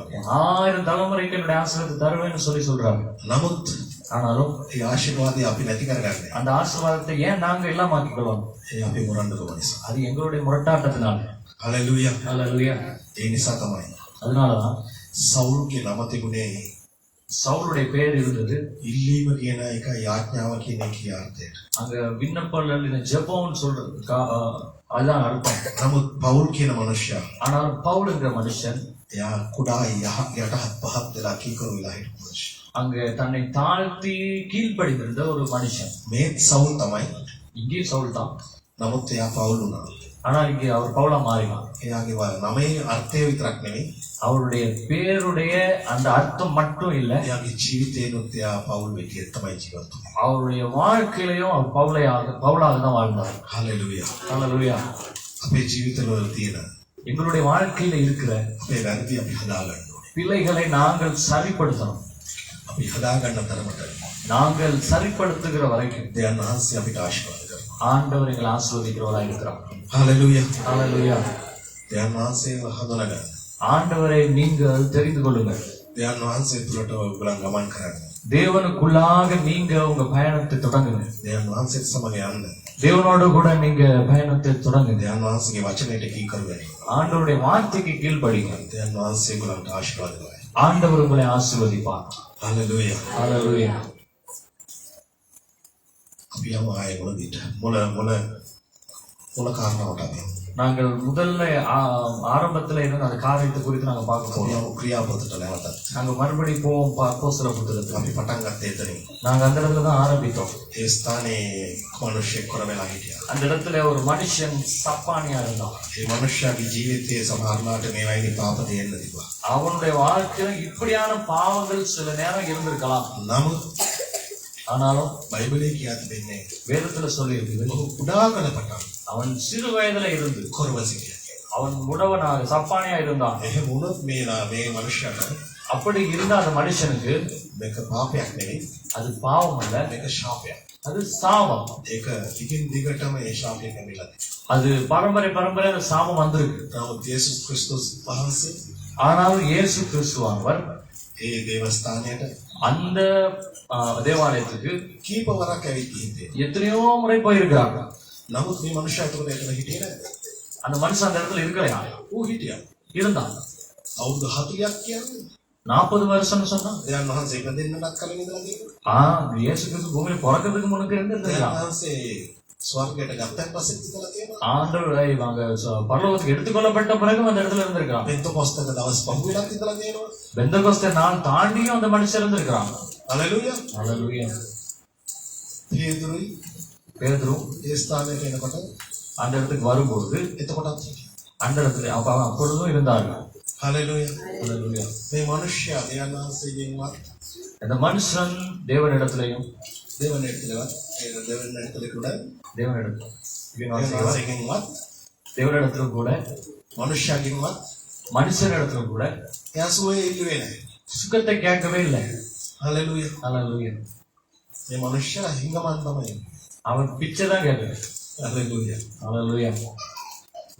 අපේ ජීවිතේ කොර වුණාම எங்களுடைய வாழ்க்கை முடக்கப்படும் போது අපිට තියෙන ආශිර්වාදය නැහැ. எங்களுக்கு உண்டான ஆசீர்வாதம் இல்லை. අපි නිතරම අනුන්ගෙන් පිට ලබනවා. நாங்க மத்தொரு இடத்துல கை நீட்டி கேட்கிறோம். හැම වෙලේම අතනින් කරනවා. எல்லா நேரத்திலையும் கை நீட்டுறோம். ඒ කොරාට ඒක තමයි තිබුණේ. அந்த சப்பானிக்கு அப்படி ஒரு நிலைதான் இருந்தது. කවුරු උස්සන් එනවා யாராவது தூக்கிட்டு வருவாங்க, වෙනත් තියෙනවා கொண்டு வைப்பாங்க. ඒ මිනිස්සු අත දික් කරනවා. அந்த மனுஷன் இடத்துல அவன் கை நீட்டி பிச்சை கேட்கணும். හලෙලූයා. அல்லேலூயா. ජීවත් වෙන්න විදියක් නැහැ. வாழ்றதுக்கு வழி இல்லை. හලෙලූයා. அல்லேலூயா. අපේ ජීවිතේ මේ වෙලේ සාප තියෙනවා. எங்களுடைய வாழ்க்கையில இப்படிப்பட்ட சாபங்கள் இருக்குமா? ස්වාමීන් වහන්සේ අද ඒවා කඩනවා. ஆண்டவர் அதை இந்த நாள்ல உடைப்பார். හලෙලූයා. அல்லேலூயா. ඔබලා මනස්තාප වෙනකොට நீங்கள் மனம் திரும்பும்போது දෙයන් වහන්සේ ஆண்டவர் ඔබලන්ට අතගස්සනවා. ஆண்டவர் உங்களை தொடுவார். හලෙලූයා. அல்லேலூயா. දෙයන් වහන්සේ මනුෂ්‍යයේ සුදර්ශන දුර්පේ තබා තිබුණේ ஆண்டவர் அந்த மனுஷன் அந்த இடத்துல வைத்திருந்தது දෙයන් වහන්සේගේ මහිමේ ප්‍රකාශ කරන්නේ. தேவனுடைய மகிமை வெளிப்படும்படியா. දෙයන් වහන්සේගේ දාස්යන් තුලින් දෙයන් වහන්සේ කවුද කියලා පෙන්නන්නට தேவனுடைய ஊழியக்கார மூலமாக ஆண்டவர் யாருங்கிறதை காண்பிக்கிறதுக்கும் ඒ ප්‍රදේශයේ ඒ දේව දාස්යන් තුලින් හස්කම් அந்த பிரதேசத்துல ஆண்டவர் மூலமாக ஊழியக்கார மூலமாக அற்புதங்கள் කරන්නට. நடக்கிறதுக்கும். හලෙලූයා. அல்லேலூயா. පේතුරු කරපු පළවෙනි හස්කම් එක. அங்க பேதுரு செய்த முதலாவது அற்புதம் அதுதான். හලෙලූයා. அல்லேலூயா. දෙයන් වහන්සේ තුළට දෙයන් වහන්සේගේ වචනය ප්‍රකාශ කළා බොහෝ දෙනෙක් දෙයන් වහන්සේ ගැලවුවා. தேவனுக்குள்ளாக தேவனுடைய வார்த்தை சொல்லி அநேகரை விடுதலை செய்தாலும் නමුත් පේතුරු ஆனால் பேதுரு කොරෙක් වසෝපත් කරේ එතනදී. முதலாவது ஒரு சப்பானியை சுகப்படுத்தினது அந்த இடத்துல தான். හලෙලූයා. அல்லேலூயா. මොකද ඒ දවස්වල සභාව වුණා ஏனென்றால் அந்த நாட்கள்ல சபையா இருந்தாலும் කොර වෙනා තිබුණේ. முடக்கப்பட்டு சப்பானியா இருந்தது. ක්‍රිස්තුස් වහන්සේ ස්වර්ගයට ගත්තා. அங்க இயேசு கிறிஸ்துவானவர் பரலோகத்துக்கு දැන් எடுத்துக்கொள்ளப்பட்டார். අපිට මඟ පෙන්වන්න කෙනෙක් නැහැ. இப்ப எங்களை வழிநடத்துறதுக்கு யாரும் இல்ல. දැන් පේතුරු කියලා එක්කෙනෙක් ඉන්නවා. பேதுருன்னு சொல்லி ஒரு மனுஷன் இருக்கிறார். නමුත් එයා දැන් දේශනා කරලා මිනිස්සුන් ගලවනවා දෙයන් වහන්සේ තුළ. அவர் பிரசங்கம் பண்ணி அங்க மனுஷர்களை ஆண்டவர்களா மீட்டுக் கொள்றார். නමුත් දෙයන් වහන්සේ කරපු මේ පුදුම ක්‍රියාවන් දැන් පොළවේ නැහැ. ஆனால் ஆண்டவர் செய்த அந்த அற்புதமான காரியங்கள் இப்ப பூமியில இல்ல. මොකද යේසුස් වහන්සේ ඉන්න කාලේ ලාසරුස් ස්වභාව මරණයෙන් නැගිට්ටෙව්වා. ஏனென்றால் இயேசு இருந்த காலத்துல லாசர் மரித்த லாசர் உயிரோட எழுப்பினார். දැන් මොනවා වේද කියලා මිනිස්සුන්ට දන්නේ නැහැ. இப்ப என்ன நடக்குமோ மனுஷர்களுக்கு தெரியாது. ඒ වගේ ස්ථානයකට තමයි அப்படிப்பட்ட இடத்துக்கு தான் දෙයන් වහන්සේ ස්දර්ශන දොරටුවේ ஆண்டவருடைய அந்த தேவாலயத்து வாசப்படியில ඒ කොරාව තබලා තිබුණේ. அந்த சப்பானியை வைத்திருந்தது. ස්වාමීන් වහන්සේ කීප පරක් ආවත් මේ මාලිගාවට. அந்த தேவாலயத்துக்கு எத்தனையோ முறை ஆண்டவர் வந்து போயிருக்கிறார். දෙයන් වහන්සේ මනුෂ්‍යව දැකලත් ஆண்டவர் அந்த மனுஷனை பார்த்தும் නොදැක්කා වගේ பார்க்காதது போல ඒ දේව ස්ථානයට ඇවිල්ලා කීපාරක් හිටියේ. அந்த தேவாலயத்துக்கு எத்தனையோ முறை வந்து போயிருக்கிறார். ඒ ඇවිත් හිටියේ මේ දේව දාස්යන් තුලින් வந்து போனது காரணம் இந்த தேவ ஊழியக்காரன் மூலமாக ඒ මනුෂ්‍යයට සොය ලබා දෙන්න. அந்த மனுஷனுக்கு சுகத்தை கொடுக்கிறதுக்கு. හලෙලූයා. அல்லேலூயா. ඒ තුලින් තමයි මේ සභාව වර්ධනය. அதன் மூலமாக அந்த தேவாலயம் வளர்ச்சி அடைந்தது. හලෙලූයා. அல்லேலூயா. ඊට පස්සේ කියවගෙන ගියාම කාලෙදී அதுக்கு பிறகு அப்போஸ்தலர் புத்தகத்தை நீங்க வாசிக்க ඊළඟ පරීක්ෂණ බලනකොට அதுக்கு அடுத்த அதிகாரத்துல பார்க்கும்போது මේ කොරාට සෝක කරපු නිසා පේදුරුට இந்த சப்பானிய பேதுரு சுகப்படுத்தினதுனால මේගොල්ලන්ව ගෙනිච්ච විනිශ්චය සභාවට. அவர்களை அந்த நியாய ஸ்தலத்துக்கு முன்பதாக கொண்டு வைக்கிறார்கள். කොහොමද මේ කොරාව සෝක කරේ? நீ எப்படி இந்த சப்பானி சுகமாக்கணும்? ඔයාලට කවුද මේක සුව කරන්න බලය දුන්නේ? இதை சுகமாக்குறதுக்கு யார் உனக்கு வல்லமை கொடுத்தது? හලෙලූයා. හලෙලූයා. දෙයයන් වහන්සේ ලබා තිබුණේ පේතුරු වෙනුවෙන්මයි මේ මනුෂ්‍යයට සුවය ලබා දෙන්නේ. ஆண்டவர் வைத்திருந்தார் பேதுரு மூலமா அந்த மனுஷனுக்கு சப்பானி சுகத்தை கொடுக்க. සමහර වෙලාවල් තියෙනවා. சில நேரங்கள் இருக்கிறது සභාවේ ඉන්න දේවදාසයා සමහරట్లాට යාඥා කරලා சபையில இருக்கிற ஊழியக்காரர் சில நேரம் ஜெபிச்சு සුව කරන්න ඕනේ කියලා சுகமாகணும்னு சொல்லி මනුෂ්‍යයා තබා තිබෙනවා. மனுஷர்களை வைத்திருப்பார். ඒ මනුෂ්‍යයන්ව දෙවියන් වහන්සේගේ අභිමුඛයට දේවදාසයා තුළට ගෙන්නන්න. அப்படிப்பட்ட மனுஷர்களை தேவ சமூகத்துக்கு முன்பாக கொண்டு வரலாம். දෙවියන් වහන්සේගේ මනුෂ්‍යය තුළින් ඔහුගේ අත තියෙනකොට ඔහු සුව වෙනවා. தேவனுடைய மனுஷர்கள் அவர் மேல கையை வைக்கும் பொழுது அவங்க சுகப்படுவார்கள். පිටේ ඉඳන් කවුරුත් ඇවිල්ලා යාඥා කරලා සුව කරන්න ඕනේ කියලා හිතන්න එපා. வெளியில இருந்து யாராவது வந்துதான் ஜெபித்து சுகமாக்கணும்னு சொல்லி நினைக்காதீங்க. හලෙලූයා. මොකද එක දේවදාසෙක් හිටියා. ஏன்னா ஒரு ஊழியக்காரர் இருந்தா කතාවක්. ஒரு சின்ன கதை. කතාවක් කියන්නේ මේක ඇත්ත සිදුවීමක්. இது கதையில ஒரு உண்மையான சம்பவம். ඒ දේවදාසයා හරි බලවත් විදිහට දෙවියන් වහන්සේ පාවිච්චි කරා.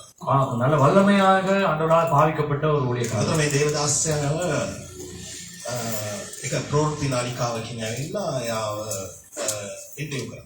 ஒரு செய்தி ஒரு அடிக்க ஒரு இன்டர்வியூல கொண்டு போயிட்டு அவரை இன்டர்வியூ பண்றாங்க. அவரை රූපවාහිනී සංස්ථාවක මෙයාව දැන් ඉන්ටර්විව් කරා. ஒரு தொலைக்காட்சி நிகழ்ச்சியில கொண்டு போய் வைத்து அவரோட கூட அங்க அந்த கலந்துரையாடல் நடக்குது. එතකොට මෙයාගෙන් අහනවා அப்போ அவரோட கிட்ட கேட்கறாங்க, මෙයා ඇවිල්ලා දැන් කකුල් මෙහෙම එක සමාන නැති දරුවන්ගේ එයා කකුල් තියලා අත තියලා ආඥා කරපුවාම ඒ විලාම කකුල දික් වෙලා කකුල සුවනවා. அங்கு கால் கட்டையா இருந்த ஒரு ரெண்டு கால்களும் சமமா இல்லாத பிள்ளைக்கு ஒரு தடவை ஜெபிச்ச பொழுது அந்த ரெண்டு கால்களும் சமமா ஒரே அளவுல வந்ததை சொன்னாங்க. මැරිච්ච කට්ටිය බොහෝ දෙනෙක් මෙයා නැගිටලා. அங்க மரித்து போன அநேகரை அந்த மனுஷன் உயிரோட எழுப்பி இருக்கிறான். එතකොට අර නිවේදකයා අහනවා මෙයාගෙන් පාස්ටර්ගෙන් அந்த செய்தியை கேட்கிறவர் அந்த பாஸ்டர் இடத்துல கேட்கிறாரு. ඉන්ටර්විව් කරන්න එක්ක අහනවා. இந்த இன்டர்வியூ பண்றவர் கேட்கிறாரு, දැන් පාස්ටර් ඔයා යාඥා කරනකොට කවුරු හරි මැරුණොත් මොකද කරන්නේ? இப்ப அந்த மனுஷன் இடத்துல அந்த ஊழியக்காரர் இடத்துல கேட்கிறாரு, பாஸ்டர் நீங்க ஜெபிக்கும் போது யாரும் செத்து போயிட்டா நீங்க என்ன செய்வீங்க? ඉතින් පාස්ටර් මොනවද කියන්නේ නැති කියලා හිතන්න. அந்த பாஸ்டர் என்ன சொல்லியிருப்பாரு நினைக்கிறீங்க? එයා කිසිම ගානක් නැතුව කිව්වා මං ඊළඟ මනුස්සයා වෙනුවෙන් යාඥා කරා. அவரும் ஒரு கணக்குமே இல்லாம சொன்னாரு, நான் செத்து போயிட்டு அடுத்த மனுஷனுக்கு ஜெபிக்க போயிடுவேன். එයාට යාඥා කරුණා එයා මැරුණොත් මොනවද කරන්නේ? அந்த மனுஷன் ஜெபிக்கும் போது அந்த மனுஷன் தான் என்ன செய்வீங்க? இது உண்மையான சம்பவம். ඊළඟ එක්කනට මම යාඥා කරන්නේ නැහැ. එයා නිකන් කැෂුවල් එකක්. அவன் சும்மா நார்மலா சொல்றாரு அந்த ஊழியக்காரன், நான் அவரும் செத்து போயிட்டா நான் அடுத்த மனுஷனுக்காக ஜெபிக்க போயிடுவேன். හලෙලූයා. Hallelujah. එතකොට මේ නිවේදකයා අහනවා මම එහෙම අහනකොට ඔයා මෙහෙමයි කියන්නේ. அப்ப இந்த செய்தியாளர் சொல்றாரு, நான் இப்படி கேட்டா நீங்க இப்படிதான் சொல்றீங்க, මට මේකේ අර්ථය කියලා දෙන්න. இதுக்கு என்ன அர்த்தம் எனக்கு சொல்லி கொடுங்க. එතකොට තමයි දේවදාසයා කියන්නේ. அப்பதான் அந்த ஊழியக்காரர் சொல்றாரு, යාඥා කරන එක විතරයි මගේ වැඩේ. ஜெபிக்கிறது மட்டும்தான் என்னோட வேலை. Hallelujah. උත්තර දෙන්නේ දෙවියන් වහන්සේ. பதில் கொடுக்கிறது ஆண்டவர். හලෙලූයා. Hallelujah. ඒ නිසා දේවදාසයා උලන් කාට හරි රසණීපයි නම් අත තියලා යාඥා කරනවා. ஆண்டவர் ஊழியக்காரர் உங்களுக்கு யாராவது சுகமில்லைன்னு சொல்லி ஜெபிப்பாரா இருக்கா? ඕන දේවදාසෙක් වෙන්න පුළුවන්. எந்த ஊழியக்காரனா இருக்கலாம். එයා නෙමෙයි සුව කරන්නේ. சோமாக்குறது அவர் இல்ல, දෙවියන් වහන්සේ. ஆண்டவர் சோமா. හලෙලූයා. Hallelujah. දෙවියන් වහන්සේගේ ආත්මය කොහෙද? ஆண்டவருடைய ஆவியானவர் எங்க? එහි ගැලවීම තියෙනවා. அந்த விடுதலை. හලෙලූයා. Hallelujah. මනුෂ්‍යවත්, மனுஷனோ පාස්ටර්වත්, பாஸ்டரோ නැත්නම් දීර්ඝදර්ශියා இல்லைன்னு சொன்னா தீர்க்கதரிசியோ කවුරුවත් නෙමෙයි. දෙවියන් වහන්සේ ක්‍රියා කරන්නේ. அப்படிப்பட்ட யாருமே இல்ல, ஆண்டவர் தான் கிரியை செய்கிறார். හලෙලූයා. Hallelujah. හලෙලූයා. Hallelujah. දෙවියන් වහන්සේට ස්තුති කරනවා. පිළිගහන දෙවියන් වහන්සේට. நல்ல கரங்கள் தட்டி தேவன் நான் மகிமை செய்கிறேன். Hallelujah. Hallelujah. මෙතන පේතුරු කියනවා. இந்த இடத்துல பேதுரு சொல்றான், ඒ කොරාදිහ බලලා அந்த சப்பானியை பார்த்து, මාගාව මොකුත් නැහැ. என்னிடத்துல ஒன்றுமே இல்லை, පත්තරන් නැහැ.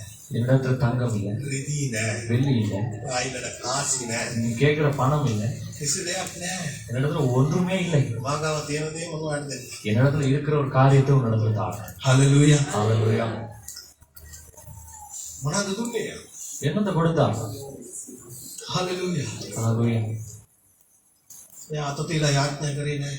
அவர் அங்க கையை வச்சு ஜெபிக்கவும் இல்லை, මෙයා මට සුව වෙන්න ඕනේ කියලා යා ඉවෙත් නැහැ. நான் சுகமானு சொல்லி அவர் கேட்கவும் இல்லை. හලෙලූයා. Hallelujah.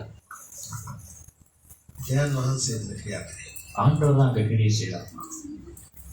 පේතුරුගේ මොකෙන් කියන්න තිබ්බා.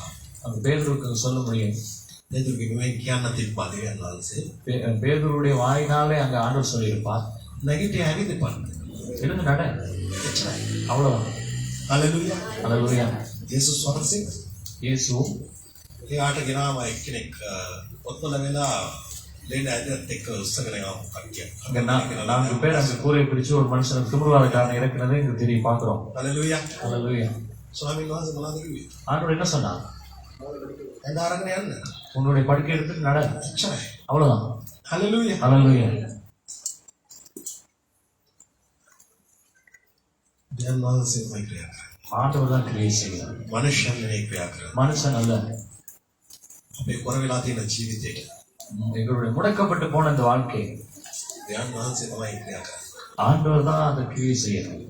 අපේ අතේ දැක්වල රැකියාව දෙවියන් වහන්සේ තමයි අපිට ස්ථිර කරන්නේ. எங்களுடைய கரங்களை எங்களுடைய தொழில்களை அவர் தான் ஸ்திரப்படுத்தணும். අපේ ජීවිතය එයා තමයි ස්ථිර කරන්නේ. எங்களுடைய வாழ்க்கை அவர் தான் நிலைப்படுத்தணும். එයා තමයි අපිව සවි කරන්නේ. அவர் தான் எங்களை சரிப்படுத்துவார். හලෙලූයා. அல்லேலூயா. එයා තමයි අපිව නැගිටවන්නේ. அவர் தான் எங்களை எழுப்புகிறவர். ඒ කොරාගේ කකුල් ධනෙ සවි වුණා. அந்த முடவனுடைய சப்பானுடைய முழங்கால்கள் ஸ்திரப்பட்டது. ඇස් වලට අමුතුම පිළිමක් ලැබුණා එයා. அங்க அவருடைய கண்கள் திறக்கப்பட்டுச்சு. හලෙලූයා. அல்லேலூயா. දෙවියන් වහන්සේව බලන්න. ஆண்டவரை பார்க்கணும்.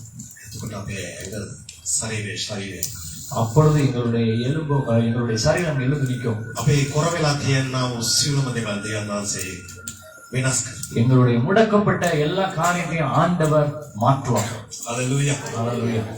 කෙලිය සිටනවා. நாங்கள் நிமிர்ந்து நிற்கிறவர்களா இருக்கணும். දෙවියන් වහන්සේ අපට ආශිර්වාද කරනවා. ஆண்டவர் எங்களை ஆசீர்வதிப்பார். අපි පසුතැවෙන්නේ නැහැ. நாங்கள் மனம் திரும்பணும். අපි ආඩම්බර වෙන්න ඕන නැහැ. நாங்கள் பெருமைப்படக்கூடாது. අපි වෛරාග්‍යයෙන් ඉන්න ඕන නැහැ. நாங்க வைராக்கியம் வைக்கிறவர்களா இருக்கக்கூடாது. අපි අකීකරු වෙන්න ඕන නැහැ. நாங்க கீழ்ப்படியாதவர்களா இருக்கக்கூடாது. අපි අභිෂේකලත් මනුස්සයට විරුද්ධව කතා කරනවත් උට අතගසනවත් ඕන නැහැ. நாங்க அபிஷேகம் பெற்ற மனுஷனுக்கு விரோதமா கதைக்கிறதோ கை நீட்டுறதோ விரல் நட்டுறதோ இருக்கக்கூடாது. අපි පේන බලන්න යන්න ඕන නැහැ. நாங்க இந்த நேரம் பார்க்கறதுக்கு போக கூடாது. අපි ශාස්ත්‍ර බලන්න යන්න ඕන නැහැ. சாத்திரம் பார்க்க போக கூடாது. හලෙලූයා. அல்லேலூயா. දෙවියන් වහන්සේ ඉදිරියට තමා ගන්න. நீங்க உங்களை ஆண்டவருக்கு முன்பதாக போய் வைத்துக் கொள்ளுங்க. හලෙලූයා. அல்லேலூயா. අපි සියලු දෙනා නැගී සිටිමු. நாங்க எல்லாரும் எழுந்து நிக்க போகிறோம்.